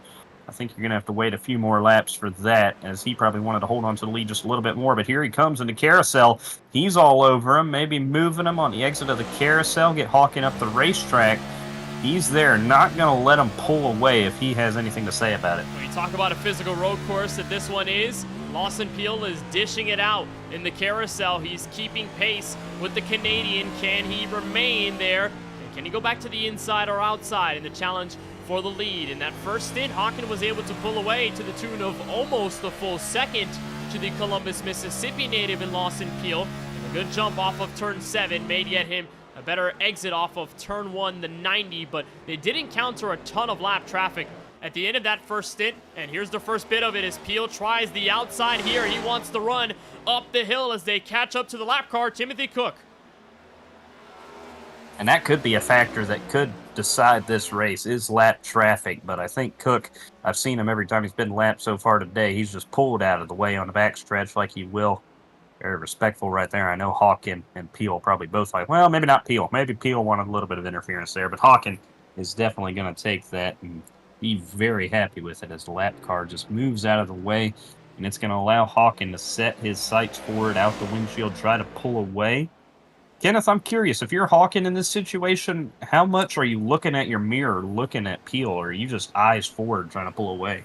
Well, from the very minimal amounts of time that I've spoken with Hawkins in post-race interviews after wins, it seems like his approach is a little more calm. Doesn't seem like he carries a lot of stress behind the wheel. So for Brandon, I'd say he is eyes forward and just running practice laps right now. He doesn't want to worry too much about Peel, and with how it's going with Hawkins, he's already running almost 3/10 faster than Peel in second place. So I'd say you're not worried if you're Brandon Hawkins right now as he continues to lead. On the last time we looked at him on board, he led 14 laps. That number now rising here at lap 40 with about 29 laps to go. And these were the two tight ends in the last two road course races in this series back in season 6. Here at the Glen, it was this exact order. Hawkins dominating over Lawson Peel. And then at Sonoma, Peel had a bit of a better race, but that didn't mean that Hawkins was going to wither away by any means. Got right back to the outside and a power move off of turn 2. And Hawkins said, see you later. That was one of 5 wins in his rookie campaign in this series. Easily one of the most dominant. And again, it goes back to that conversation, Keelan, of if he had started his 4-wide career earlier in season 6, if he was able to gain a berth into the playoffs, how threatening would he be? And the question, I guess, still stands as he makes his first start tonight in the season 7. I mean, he put up the numbers on the back half of the season last year. He was just so good. As we see Curtis Kelly off the racing surface back there. I think that's off of 6 right there, going down into 7. A little bit sideways right there. I wonder what happened there as we get a replay of what happened to that Fiverr Energy machine. Here you see him powering through the carousel. Kyle Benson in the 38, who has got himself up into 6th, has been doing fine since that incident. He's behind him here. I think Kelly just locks it up right there, goes too hard in there, does a good job keeping it off Stempien and keeping it out of the grappled track back there. But he's going to lose a little bit of track position to those guys who were behind him in that 71 machine. But going back to Hawkins, who, like we said, had a very strong back half of the season. Last season, I think he would have been Ethan Fonseca Moreno's biggest contender for that championship battle. And if he nails a win tonight and then just decides to race more on Wednesday nights throughout the rest of this season, he will definitely have his name in the playoffs, and he'll have a shot at the championship when it all comes down to the Homestead Miami Speedway at the end of the season. Well, that happened last season. He stumbled upon this series, started making starts, and all of a sudden started winning. And he was like, all right, this is a lot of fun. Kept racing in the series and easily became one of the most dominant drivers with the Xfinity Series car, as here comes the battle for P6. Kyle Benson, Jaden Porter going at it. Seems like Benson is saying, what damage? He doesn't really care that he's got a bit of nose damage, but he locks up the front tires at the entry to turn 1. There's 1 spot gone, potentially 2, as Curtis Kelly is in the background and is just getting by off of 1. When we talk about limiting mistakes of the road courses, that is one of them for Benson, but he escapes without harm. On the other end of the story, Francisco Bacalhau, who was also involved in that incident down the back straightaway, he came down pit road to assess his race car. He's back in 27th.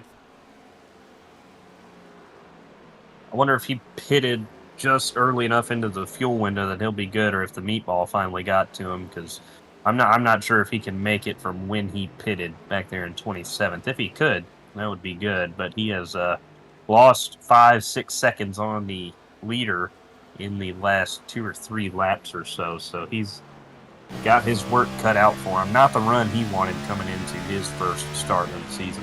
Definitely not. He had that in mind since the drop of the green flag at Daytona, that he would want to run this Watkins Glen race. Still up in the air as to whether Francisco will make some other starts this season. He does have his eyes set on some other tracks down the line in the regular season, but for right now, this is his first start, and not the best way that it's going for him, but maybe he can jump the field on strategy if he does get a bit lucky. Charlie Beyer on photography onboard camera with Nicholas Baumann, the rookie for Dark Horse Racing, chasing down another Ford Mustang. That's Craig Launslager up the road. Both of these guys at the tail end of the top 10. Baumann, remember, as I mentioned, finished 12th at Las Vegas 2 weeks ago after starting on pole. That was his first career front row starting spot in the series. And still a bit of time to gain on Launslager as they have let Ryan Pandiccio back. Some drama down the back straightaway. That's for 13th place. Kyle Tursak and Brandon Banks swerving down the lane. Get another look at what happened here with our KBueno Racing Network replay. Let's talk about Banks a few laps ago. Tursak, who has been in trouble earlier today. My goodness, that could have been a lot worse than it was. He got up, about hit that DRS sign right there as he just barely clipped the grass. Wow. That could have been a whole lot worse, Kenneth. Maybe that's a couple of inches between those two cars. Tursak could have easily been taken out there. Both cars escaped with no damage, but a big-time scare for Tursak, who dominated at Bristol and then crashed out of the race at Las Vegas 2 weeks ago. He settles nicely into the top 15 right now. We've got cars on pit road. Kyle Benson, one of the first to call for the pit lane. He probably wanted to get there as early as he could with that damage he has right now. And the number that we were told during that commercial break earlier is right around 25 laps, and that is when Benson's pitting now. He's getting on pit road right as that number opens, so I'm sure pit road will get a little bit more busy this next time around. As the Dude Wipes Dumpkin Spice car is off pit road. We'll see what these guys do up here. They don't pit. Top 2 stay out. Maybe back there Moreno and Escamilla in 3rd and 4th. 10 seconds back, nothing to lose. And there's Michael Newbraw for Drinkin' Bros Racing in his Taco Bell Chevrolet. He comes in this time at lap 45. And this is the proper window here because we saw many of those guys extend the fuel run now. They have already breached 22 laps on their stint. Well, Austin Peel's been out there for 27, give or take the amount of laps that he spent saving fuel potentially under the competition caution.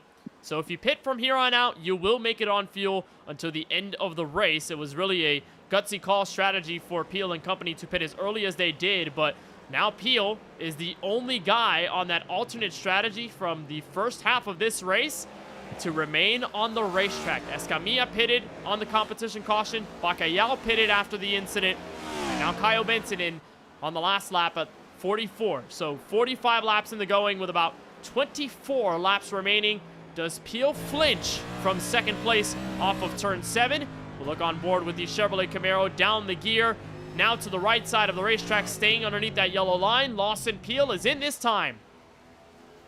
This had to be his opportunity, Kenneth. If he wants any opportunity at Hawken, I think a short pit has to be in the cards. He has got to run probably his best lap of the race coming off pit road here to try and jump Hawken. As we see the defending champion of Moreno down pit road in that 57. He was about 10 seconds back of the top 2. Came in 3rd. We'll see where he cycles out in that 57 machine. As you see Craig Lautenslager in the 13. Curtis Kelly in the 71 is on pit road. He was just on the fringe side of the top 10. It's about 3 or 4 cars that are in pit road here at lap 45, crossing the line to 46. Should be some tires and fuel along the way. Short and quick pit stop for Peel. Moreno still taking his time. Down the lane, he should be out this time by. Well, now you look at who's in second place, and it's Juan Escamilla, who, like we talked about, second-guessed his decision from the undercut to the status quo strategy, and in turn has moved up to second place, which, if he's able to finish here, that would be his career best 4-wide finish, and it would come on a road course. So maybe Escamilla made the right decision. Maybe not sure if his take on if Mill comes before or after the cereal in the bowl is the best, but at least for his strategy call, it seems to work out. And here he goes down pit road at lap 46. Yeah, if he puts this thing on the podium, I'm going to have a word with him after that, after this race, because you can't be doing that. As Steven Stempian in the 8 machine also down pit road behind him, as everybody really hitting pit road now. Our leader, Brandon Hawkin, is also in. He has the first pit stall right there. And now we'll see how he cycles out relative to Lawson Peel, who is in second. Like we said, Peel needed to be running his fastest lap of the race here. Hawkin getting off good. And I think he'll still have him by a little bit here as we ride on board with Peel. I think Hawkin may have actually gapped him by a good margin there in that cycle. That's almost 5 seconds that separates Hawkin and Peel there on the pit stop. 1 car left to pit, and it's Jaden Porter who has elected to stay out the extra lap, wondering if the 14 seconds that he has in advantage of Hawkin will be enough to either cycle back inside the top 5 or make a road inside the top 3. But Porter will try this strategy, stay out a little longer. As for everyone else, they have already come down pit road, and like we said, this last pit stop probably the most pivotal to decide where you're going to end up track position wise, but it will also be important as it is the last pit stop you will need to make unless this race goes into a very different mode or we end up with a track blocker and a caution by the admins, but that doesn't seem to be the case. Porter's in this time. Brandon Hawkin is set to pass the Kentucky native and resume control of the race lead with about 21 laps to go at the line.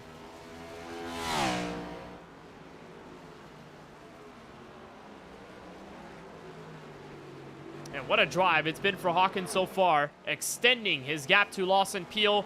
And this race has fluctuated a ton, but the constant remains the same. Brandon Hawkin continues to lead this race from the virtual Watkins Glen International. We've been having a lot of fun up in the broadcast booth. We'll take a short break and be right back with more coverage of the 4Wide Racing TJ's Team Series from Watkins Glen, New York.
My name is Francisco Bacallao, driver of the number 30 Celsius Toyota.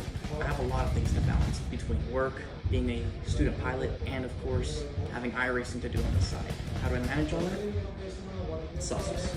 Celsius is the key to getting these things done for me. Whether it's at work, at home, while I'm driving, whatever. Whichever flavor you want, whichever one appeals to you best, that's the one that gets it done. So if you want a good option to drink, choose Celsius. Back live from Watkins Glen, New York in the 5th round of the Season 7 4Wide Racing TJ's Team Series on the KBueno Racing Network. Coverage is brought to you by iRacing. Get your career started today at iRacing.com. By TJ's team. To learn more about the Foundation's mission to end pediatric cancer, you can go to wearemorethanacape.org to learn more. And by Paul's Setup Shop. Well, this race has been dominated by one man and one man only. You're looking at him center of your screen. Brandon Hawken, who is making his first start in Season 7, has been on a roll and leads this race with 18 laps to go. Welcome back to the broadcast booth. Keelan Belsha and Kenneth Bueno with you for the call of it all the way to the checkered flag. And we mentioned the disparity in time between Hawken and Peel when they merged back off of their pit stops. It has crunched down a bit since Peel did pit a little later on, or he pitted earlier rather, but he has the advantage by a little bit. He's closed down the gap to about 2.3 seconds between himself and the leader, but it's about when the fall off occurs and if Peel can even make more progress down the road. Calm, cool, and collected. That's what you said Brandon Hawken was the few times you talked to him, Kenneth. So I don't think he's got anything to worry about up front. Just run 19 good laps, hit all your apexes, make sure you're running this racetrack well, and I don't think Peel will be able to catch him here towards the end, but that doesn't mean Peel isn't going to be trying. He's going to be pushing that race car to all he has till it gives out on him. As we see the nice A.J. Allmendinger tribute car of Craig Lautenschlager back there in the number 13. He's been having a good run today. He's had a great, solid race, and for many drivers, their first goal is to keep the race car clean. Lautenschlager has done just that, although he just saw his teammate, Kyle Benson, make a bit of a mistake down the bus stop and jumped over the grass a bit. Maybe had to give away some time for cutting the course, but everything is all good for Murray Reedy Motorsports. 8th and 9th is where they sit right now. Lautenschlager has been very calm and collected. He's been in some battles with Nicholas Baumann. He was around Ryan Pandiccio earlier in this race. He is one of the many drivers carrying our Charlie Byer Photography onboard camera. So we were talking about how Watkins Glen has changed a bit over the course of the last several years on iRacing. We had a really old, I'd say it was 2009 scan on iRacing. Track was insanely bumpy, wore out the tires a lot more than this one does, and didn't have the graphical updates to replicate what the track has in real life. Well, iRacing responded to the claims by the iRacing members that it hasn't been added in a long time, so they responded by renovating the art on this racetrack and making it look exactly how it does in real life when it hosts races in the NASCAR Cup Series and beyond. But one thing that they did also add is all the asphalt. No more grass in certain places where there was many years ago. Now it's all asphalt to prevent drivers from getting into that grass when they somehow get off track pushing their race cars. And that is in somewhat of relation to what Tyler Murray told us several hours before race time, Keelan. In the announcements channel, he told all of the drivers that no incident limit penalties will be awarded to any of the drivers in the field. So you could theoretically go way outside at the exit of turn 1. It would give you an off-track penalty on iRacing, and that would build up to a black flag in most sessions. But here in this league session, Tyler Murray is being a little more relaxed with it and saying, hey, you can use as much of the track as you want. You can go off track as much as you want, but don't cut the course. And if you do, follow iRacing's rules. But it does allow for guys to push it a little harder than they would, let's say, if that rule was implemented and they had to be a little strict about what is and what isn't the track that they can use.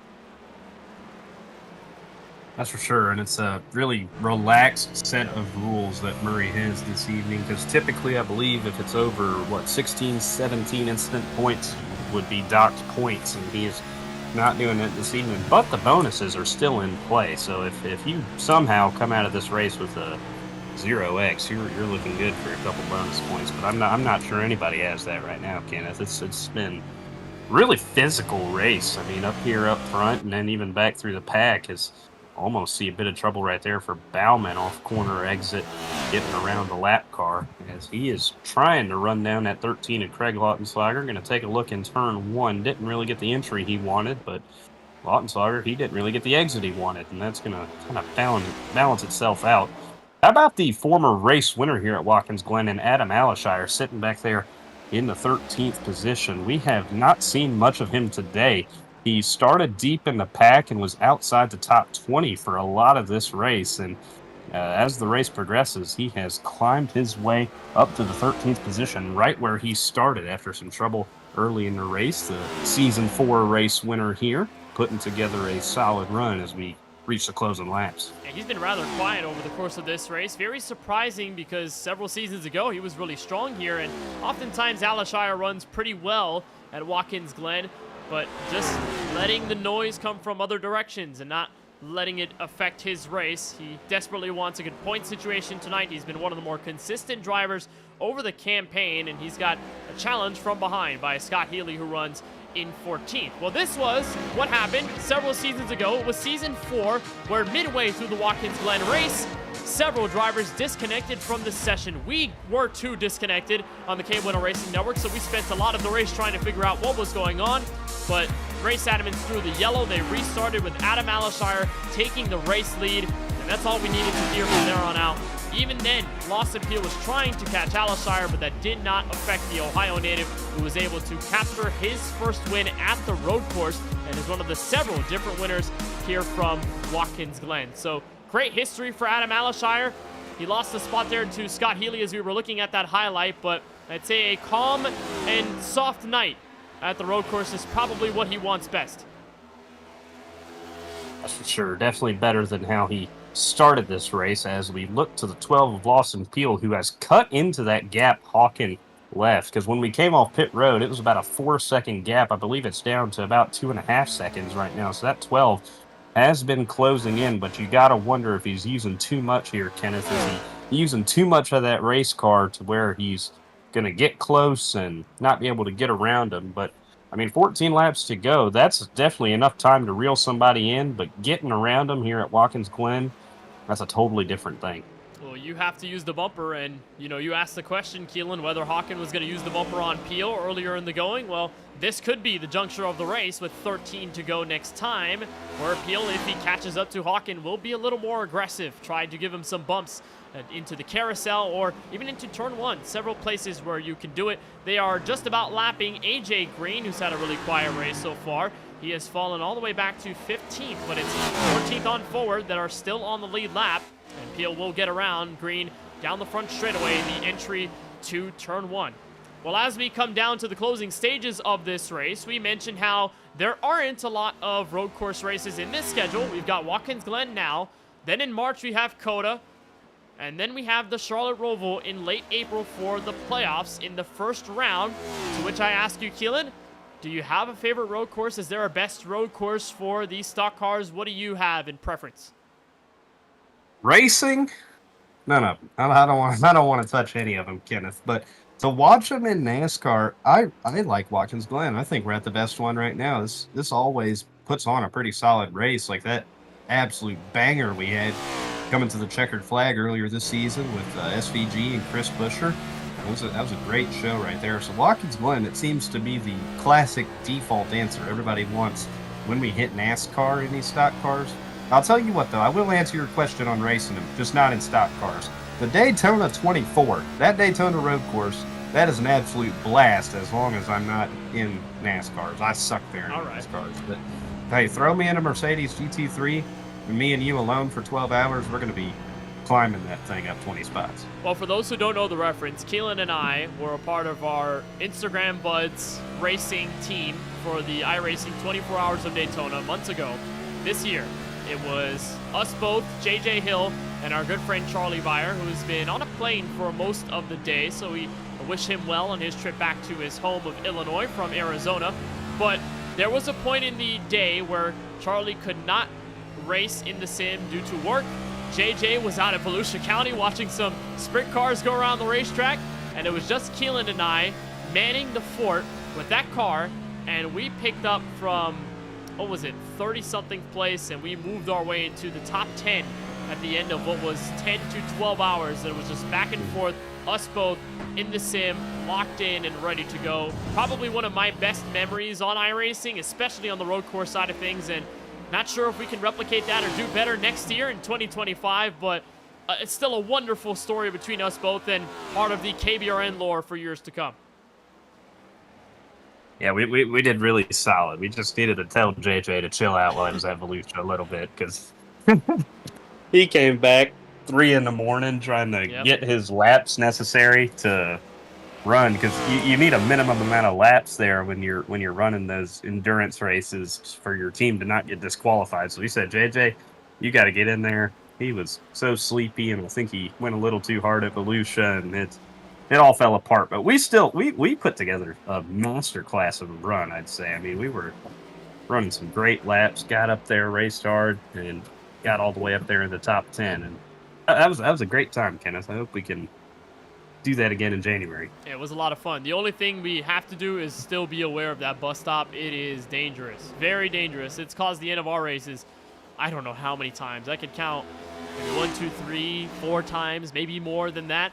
I mean, we also did an endurance race here at the Glen, the 6 hours with the GT car. We were expecting a bit of rain. We didn't have the setup, and we crashed about 3 times, and that was it. So, you know, we haven't been successful on our endurance side of things, but if you can look to the opposite side of that, you'll probably look to the guys at Stonks Motorsports, AJ Green, although he's had a rough race tonight and has fallen all the way back to 15th, now a lap down.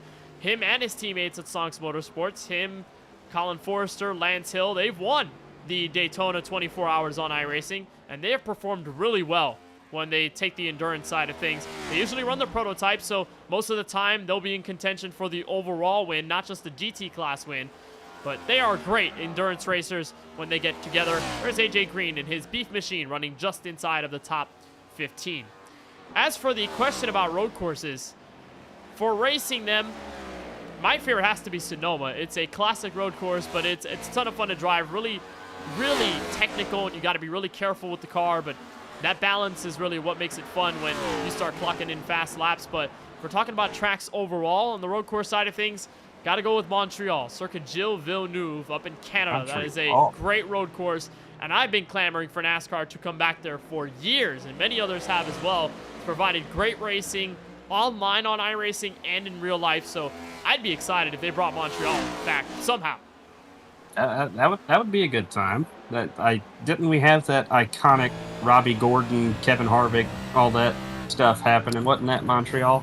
We did, and we also had the 2010 race where Boris Said won by a nose over Max Papis off of the final chicane. There's also the race the year before that where Marcos Ambrose was leading to the white flag. He messed up on the final curb of the final quarter. Carl Edwards went to the inside and beat him to the line. Lots of fantastic NASCAR memories in Circuit Gilles Villeneuve. I can only hope that they'll bring that back in some shape or form. You're watching third place. Ethan, go ahead, Keelan. Was that also the track that Danica Patrick ran over the shoe? Where was that? Was it 2011 or 2012? I think it was 2012. That's a clip right there where she just killed that shoe. And she was dominating that race too, which made it all the more surprising how the shoe even landed on the racetrack to begin with. But back to the racing with 8 laps to go. Here's Moreno holding on to third over Juan Escamilla, and for both of these guys, Keelan, this would be their best 4-wide race of this season. It's been rocky for both of them. Escamilla, his best finish was 11th. That came the way of, I believe it was several weeks ago. But for Moreno, his best finish was a 7th in the opening race of the season at Daytona. And a lot of that could be purely luck just by escaping all of the crashes that happened on that final lap and on that last restart. Moreno will have a ton of praise after this race, and probably a lot of good things to say about his night. Very clean, very consistent, but he still has some laps to go. He still has a car to beat in Escamilla back in 4th place. For Lawson Peel, he has fallen back, so, you know, the act of aggression to catch up to Hawken unsuccessful. Prayers not answered by the racing gods. He has fallen back to 3.7 seconds, and this will make it the 3rd straight road course event to which Brandon Hawken is dominated and Lawson Peel has played either 2nd or 3rd fiddle. And I think we'll have a graphic for that when we go back to COTA for the first time in a while. That another top 3 finish for Peel, close but no cigar. So he's not out of the woods yet, but it's definitely been a theme of that 12 Exalta machine. As we see Tyler Murray in the 36 machine, not his best effort, but when we talked to him before the race, it was just like he was in there for a good time, and he showed us that massive number that he has on his screen. He said, I don't know what gear I'm in, so he has this huge number that takes up like an eighth of the screen to let him know what gear he's in. It's kind of incredible. 26-year-old from Middletown, Delaware, the league owner of this 4-wide series, and spends his time as an electrician when he's not on the racetrack and having admin duties in this series. A beautiful donut scheme to go with it. It's a brand new scheme for him this season, and lots of new schemes for the Murray Beauty Motorsports camp. Remember talking about that Dumpkin Spice that Kyle Benson was running, Craig Lautenslager with the AJ Allmendinger scheme, and Christopher Bishop, who we haven't talked about tonight, car number 42 back in 24th. Beautiful boot barn, and I'm going to try to read it, the Smoky Moonshine race car. Beautiful looks for Bishop tonight. A really good looking race car. Good for Bishop coming out here, sitting back there. I think he said 24th, so he's been putting together a respectable run, and I every time I come out to a road course, I come out with the goal to run as many laps as possible. So as long as you don't have a junked race car, I'd say that would be a successful day here at Watkins Glen, as it has been all Brandon Hawken as he is continuing to step away from Lawson Peel. That gap almost up to 5 seconds now, and he just continues to show us why he is so impressive, especially at this road course discipline.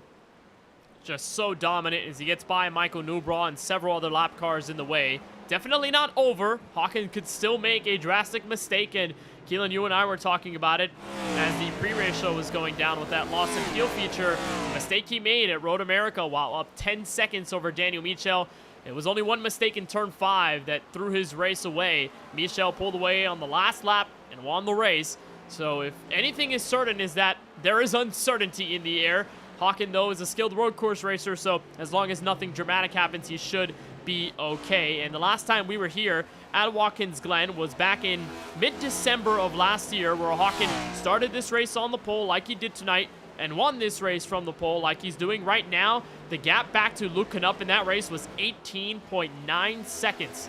Definitely a better number between him and Peel this time around, but the common thread, domination for Hawken at this moment.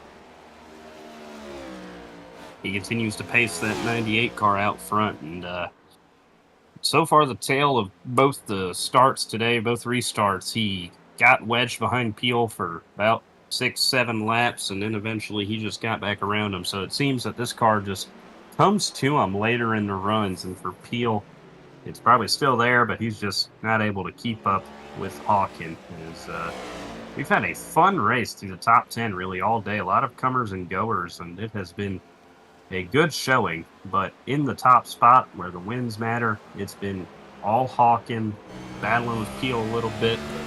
Hawken continuing to show why he is one of the best here as we Ride on board with Scott Healy. Now 64, who almost got into Alishire as they were getting around the 19 of Timothy Cook. And that's your race leader, Brandon Hawken, who was right behind the ordeal. So I talked about it. Lap traffic can play a factor. Timothy Cook was in the way. Alishire backed up off turn 7. It's going to help Scott Healy potentially get to the inside. That battle now up for auction. That's going to be for 13th place up the hill.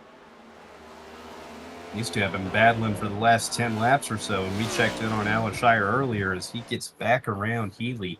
That for the 13th position. Respectable run for both of those guys today. Alishire, we talked about the former winner here. Got pretty close at Auto Club earlier this season as well. It was him and Steven Maggio racing back to the checkered, where Alishire led a lot of laps and picked up a second place finish. So solid season for the 91 to this point as he continues to try and make a case for the 4-wide playoffs.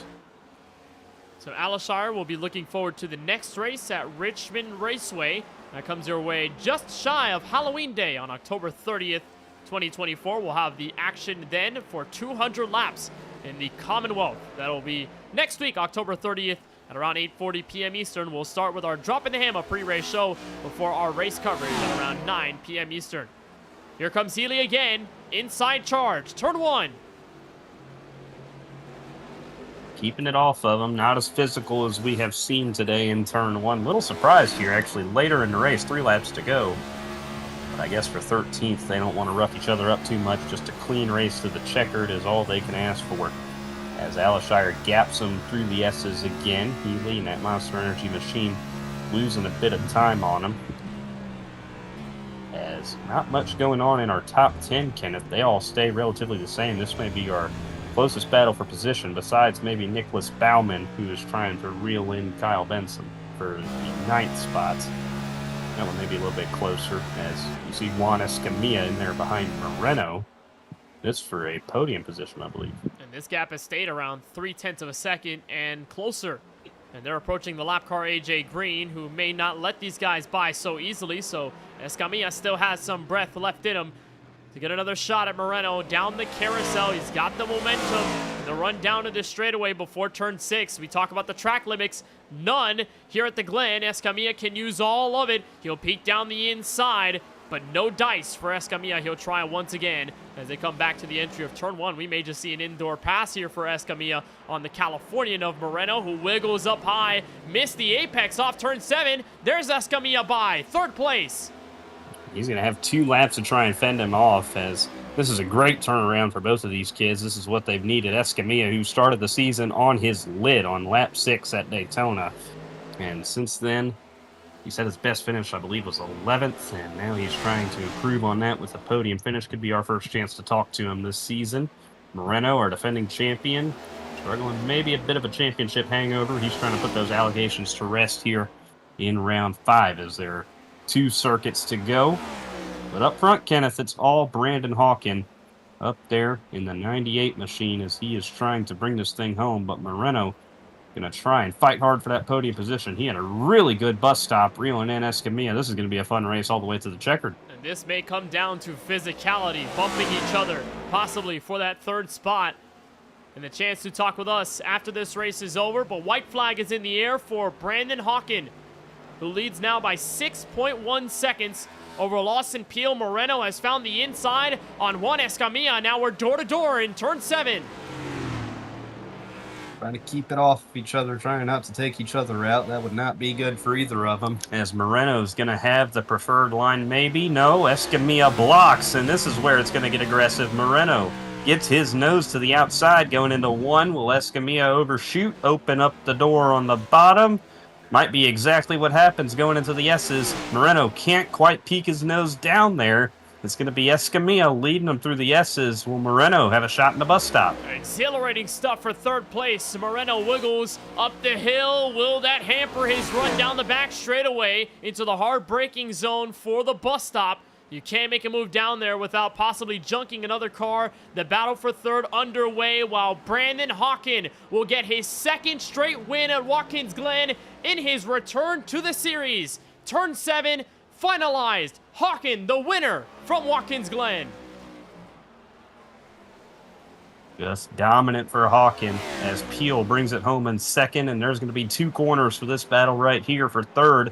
Escamilla leading into 6. 7 is going to be the last opportunity for Moreno for the last step on the podium. Contact! Escamilla sideways, going to keep the car straight, and Juan Escamilla is going to take the final step on the podium after an exhilarating battle in the final corner of this race. What a drive by Juan Escamilla to take hold of 3rd place, and Moreno falls just short. As your race winner, Brandon Hawkin, who drifted his way around the track in his last victory here at this very venue, will have a calmer approach this time around, but will celebrate in the same way. Hawkin leads the most laps, and for the 2nd straight season, Brandon Hawkin wins this race from the pole.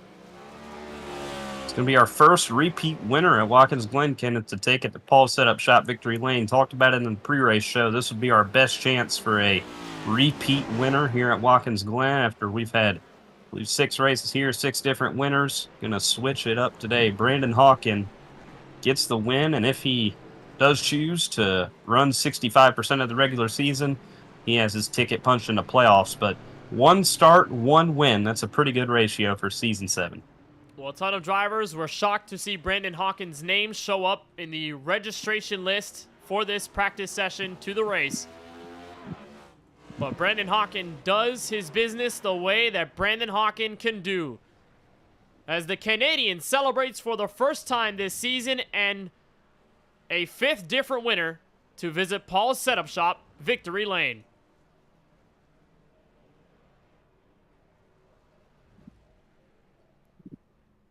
So no one able to win more than one race in this season thus far.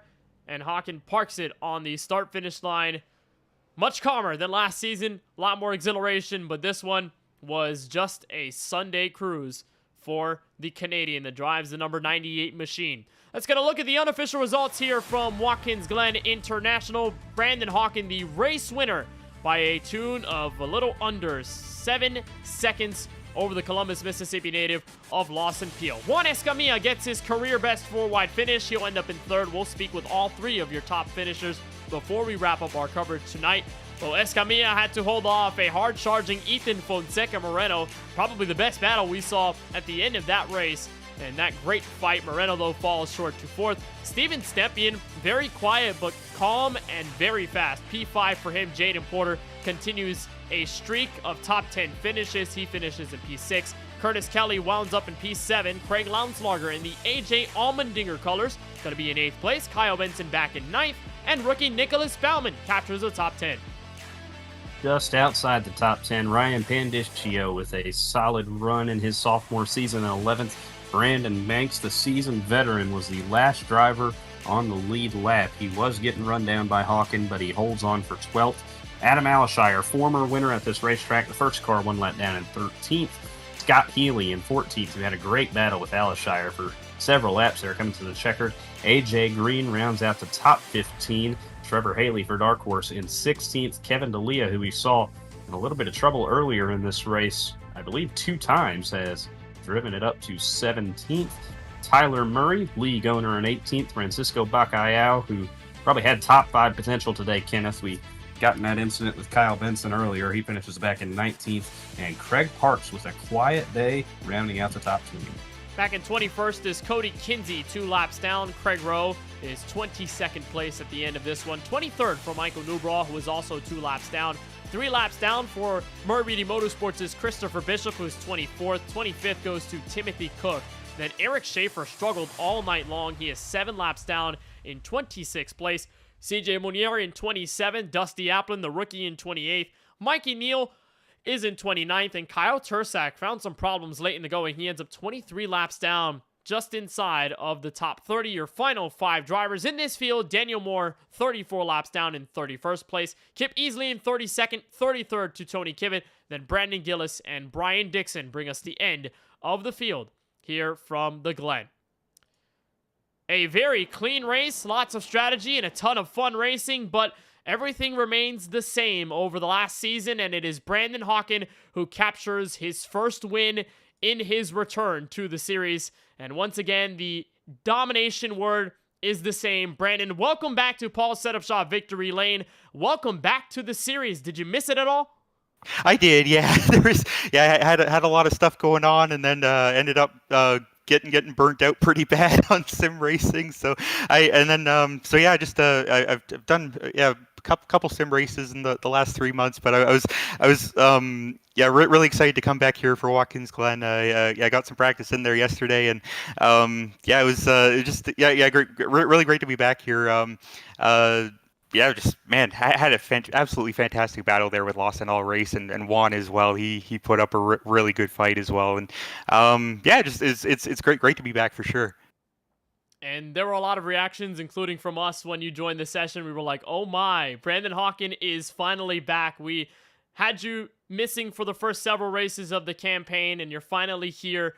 What were the feelings like entering this race after the season had already started a couple of weeks back? Were there any anxieties, any anticipations? What did you feel emotionally as you came back to the series?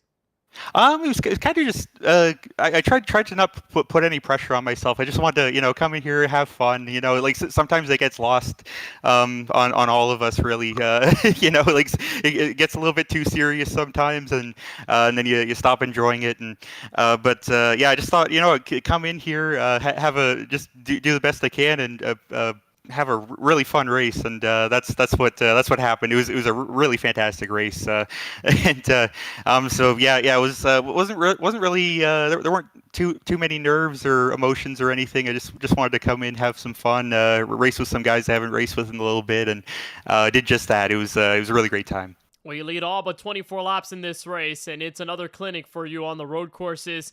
I got one more question to ask before we let you thank everybody that makes it happen for you. When do we expect to see you again in this series? Oh, that's a good question. You know what? Might try for next week, maybe. I think I'm all good there, and yeah, I'll pop in when I can. It'll be a little bit difficult in the next month or so. Got some really exciting things going on with Racing Prodigy, and so yeah, might not be able to make a few here or there, but it's I'm gonna I'll try and be back as much as I can. And yeah, when I feel like having a good time, it's always a good time here. So yeah, expect to see me quite a few more times, I think, in the near future. Well, it's always a joy having you on the racetrack and joining us every Wednesday night for 4-Wide Action. We know you were hard at work with the eNASCAR qualifying series over the summer and helping Nexus Esports rise to the top on their way to add more to the list of Coke Series drivers for next year. But Brandon, before we let you go, is there anybody in particular you want to thank or shout out to for this night? Well, of course, yeah, you guys again on the broadcast, everybody at 4-Wide for putting this show on each and every week, and yeah, I got a bit of a plug this time. So yeah, check out like if you want to have an opportunity to make your real life racing dreams come true.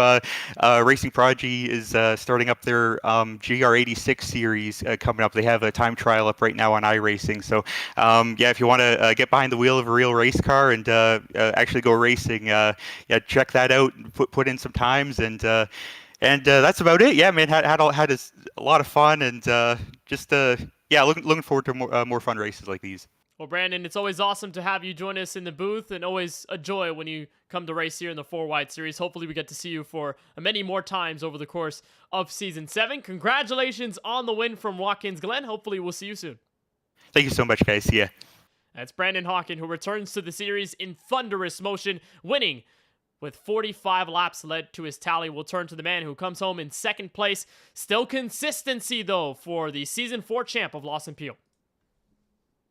Hey, Lawson, it's Keelan up in the booth here at the KBueno Racing Network. Good to see you tonight, buddy.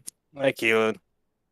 23 laps led today. Very solid run. It seemed like after every restart, you had Hawkins' number for maybe 7 or 8 laps, and then he just fought his way around you. What more did you need? Was it maybe more talent you needed, or was it the car couldn't drive it? What was happening out there? A little bit of that talent wouldn't have hurt. But I was, I'm happy with performing as well as I did and just staying with him as well as I did for most of the race because I would say I exceeded my expectations a little bit. I thought eventually he would drive away and really be gone. So played the strategy right there and was able to get back ahead of him. He just got through to second so quick and then just eventually just kind of it was just I wasn't really making mistakes, which I was happy about, but he was just faster. I felt like my bus stop and my carousel were pretty good, and I could see what he was doing through those corners, and I thought that what I was doing was working, but he just seemed to be probably a good bit better in one and going up the hill through the S's and just lap after lap, just couldn't hang with it. But I'm happy with the way I performed and staying as close to him as I did for sure. Yes, sir. P2, nothing to fret about. I was curious about the strategy, though, that we saw come into the competition caution. You were one of maybe 10 cars that hit pit road, but it seemed like it was only 2 or 3 of you that actually stuck to that strategy of trying to put yourself in better track position. I was curious how well you knew your fuel number and if you knew it would be a one stop from there, because I didn't really see you saving in those 20 or so laps after the green flag lap that I could tell of, because it looked like you were still pushing to keep up with Hawken and stay out in front of them. So how confident were you in the strategy that would be a one stop from them? Yeah, I just kind of had to figure that out on the spot under the yellow. I originally was going to do kind of what most of the other guys that pit did, which was, take the tires there and then come right back in and top it off with fuel under the yellow, but was looking at it and knew we were having, I guess, 3 caution laps and saw that Benson had stayed out, had done what I did behind me, and I didn't know if all those guys were going to come in and top off. That was my original plan, but was looking at it and thought, I think I can make it, and just saved under the caution, and that was plenty. I didn't have to save after that, but I had, maybe a half a lap in it when I pit on lap 45, so I had to use all of the gas right there, and then I think it was one lap to the good there at the end, so it had just enough. That's for sure. And a solid second place finish today boosts you up to fourth in the points. And with the win right now, I believe you would be sitting the number 1 seed in the playoffs. As with the 23 bonus points, it's been a huge season for you points wise. How confident are you feeling going into these next road courses? As we got Coda in March, it's going to be a few months till then, and then the Roval in the middle of the playoffs. It's going to be fun out there. How confident are you in your abilities there? Pretty confident about Coda. Roval is just kind of so-so. I mean, I can figure it out eventually, but I don't feel like I'm spectacular there. But yeah, just if Hawkins going to start showing up again, I'm glad I got that win at Las Vegas. Go ahead and get that under my belt, because if he starts showing up every week, they're going to start becoming a lot harder to come by. So, but yeah, again, I was just happy to kind of just felt like I was in the race there. When I came out on fresh tires and saw that he didn't take tires, I was running faster than him for just a few laps and got excited thinking maybe that would last and I could run him down, but just the tires equalized there, and he was able to just keep knocking off those low 111s, especially the last 15 laps. And I was just starting to slow down to the mid 111s and just couldn't maintain that pace to him. So, but still glad I think taking tires was the right call, at least for me, just to get off strategy and at least have a chance to do something different than him there. That's for sure, brother. A solid second place finish today. You gotta be you want to thank for putting this on. Yeah, thanks to you guys up in the booth. Thanks to Tyler Murray. Thanks to all my Drinking Bros teammates, and thanks to Joe Sanchez for doing the paint scheme for me. Thanks to TJ's team for sponsoring the league this year, and Paul's Setup Shop. All righty, Lawson. Well, we thank you for joining us this evening. Congratulations on a solid podium run. All right, thank you, man. See ya. Awesome. Peel in the 12 car with a nice run today, as we are going to bring the 41 of Juan Escamilla, who puts it up on the podium. Kenneth's with him. Got to thank Lawson as well for filming himself hopping into his sim rig to help us in the pre-race hype for the broadcast. We join Juan Escamilla now, and Juan, I'm sure this feels really good. Your first ever podium in this series, your best career finish to date. How does it feel? What does it mean to you to hold on the way you did over Moreno and get this finish? I mean, it feels amazing. Really, 2 weeks ago, I wasn't running anything near the 11s flats. I was running more 13.5, 13.6. So it was a hard 2 weeks to try to, find the pace. And yeah, I'm incredibly happy because, I really didn't expect, a podium position for this race. First, I didn't know how the other people raced here at road courses. I know a little bit about the oval, like which persons are good and stuff. So I really didn't know, really. So it was pretty difficult 2 weeks, but I'm overall happy. And we've got the team owner for Dark Horse Racing in our chat saying that he's very proud of you. The whole team is proud of your efforts. And I mean, this race, you were fast from the get-go, but I want to talk about the strategy that occurred midway through the race. Competition caution flies. You had already pitted 2 laps or so before. You come down pit road again with everyone else. What was the decision behind that call, and what were the communications in the team like at that moment? Well, I had the team muted for the majority of the race, so I wasn't really asking for their advice. So yeah, I did pit there before the competition caution, and I took the tires, and I made a couple mistakes there. I tried to uncheck my tires during the pit box, and as soon as the jack went down, it went back up and replaced my left side tire. So I basically did another tire change there. So I lost a couple positions there, and I repitted there after during the caution just to top off, no tires.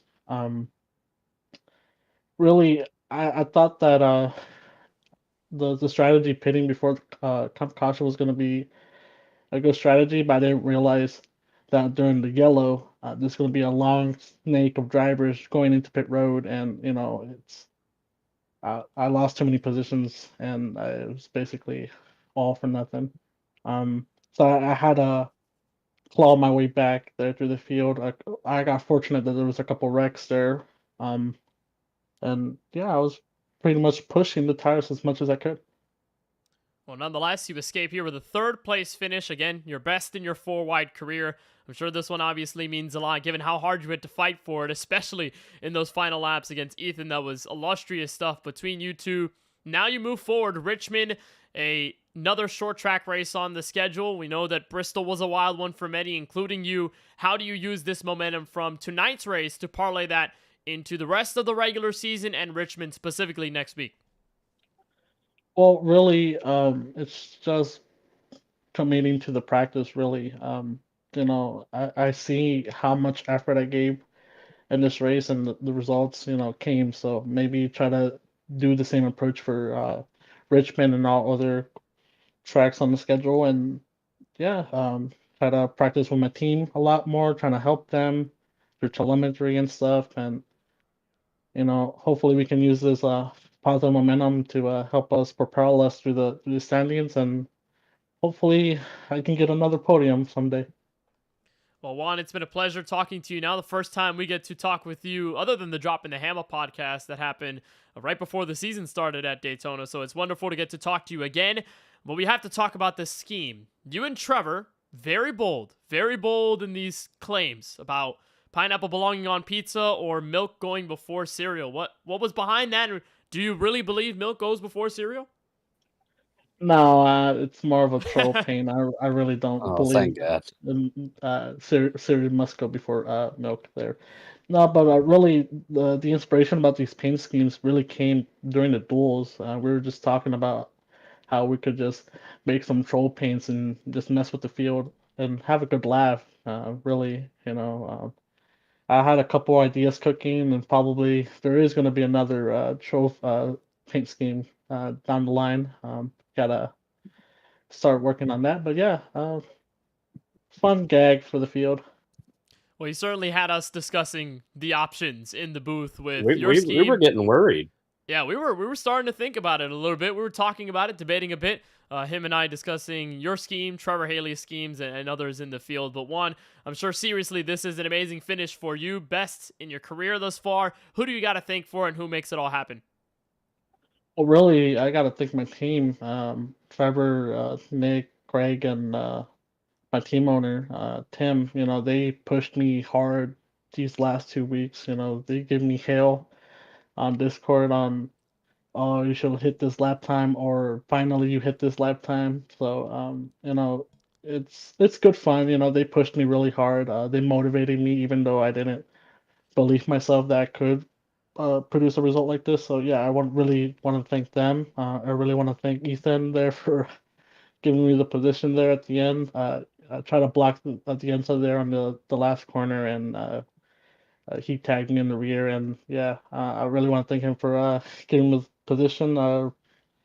Really, I just want to thank the competitors. Really, it was pretty much clean on my end. Really, so I really want to thank them and friends and family that are watching the stream.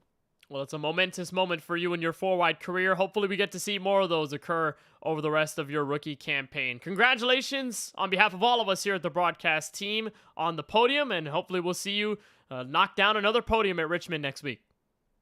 Hopefully. Thank you. That's Juan Escamilla, happy for himself, happy for the Dark Horse Racing team. Escamilla gets his best career four-wide finish from the Glen. So in all that we had, the same happening, Keelan, with Brandon Hawken and Lawson Peel finishing 1-2. We had a great fight for the lead, or for third place rather, at the end of it between Escamilla and Moreno, with Juan ending up getting that position. What are your takeaways from Watkins Glen tonight? It was a good show today, really good show. And it was a physical race, and we talked about it all evening, how Watkins Glen proves itself to be a much more physical road course than what we come to expect with a road course. Like we'll take this Dakota in March, and I don't think we're going to see nearly as much bumping and banging as we did today. And coming to the checker, that was just one showing of it. Moreno and Escamilla, they were fighting hard for the last 5 laps or so, and getting into each other, came all the way down to the last corner, had some good racing, and a couple season best finishes for those guys. And Ethan Fonseca Moreno, he took advantage of it. He's the biggest mover in points this week as he hopped up 8 spots up to 8th with his first top 5. Escamilla hopped up 7 spots to 13th. Steven Stempian, he also jumped up 8 spots. So these points battles, they become more important the further the season we go. Also for team points, Drinking Bros Racing, their first team, still holds a 3-point advantage over Murray Reedy Motorsports. So these points are going to be something that we'll continue to keep our eyes on as we're 5 rounds in and look to close in on the playoffs ever so slightly. Well, we will inch closer to the playoffs, but we do have a lot of the regular season yet to digest. We get to our second short track race of the season next Wednesday night. Richmond, the Commonwealth of Virginia, takes on the field next. That'll be October 30th, next Wednesday at 8 p.m. Eastern. That will start the pre-race coverage at around 8:40. We'll be live at around 9 p.m. Eastern for coverage of the race. 200 laps from Richmond. That'll sure to be a lot of fun with some chaos along the way. We'll discuss playoff storylines and much, much more. But Richmond again, next Wednesday night, October 30th. That'll be right before Halloween weekend, so it'll be a lot of fun to get our costumes in and get a bit of the spooky fun in as we continue this 4-wide campaign. So that'll do it for us here at the KBueno Racing Network from Watkins Glen. On behalf of Tyler Murray and the entire admin team and council at 4Wide, for Charlie Byer and Francisco Bacalhau with the KBueno Racing Network, and for our crew on the broadcast tonight, for my colleague in the booth, Keelan Belshaw, I'm Kenneth Bueno saying so long from Watkins Glen. We'll see you at Richmond 1 week from tonight.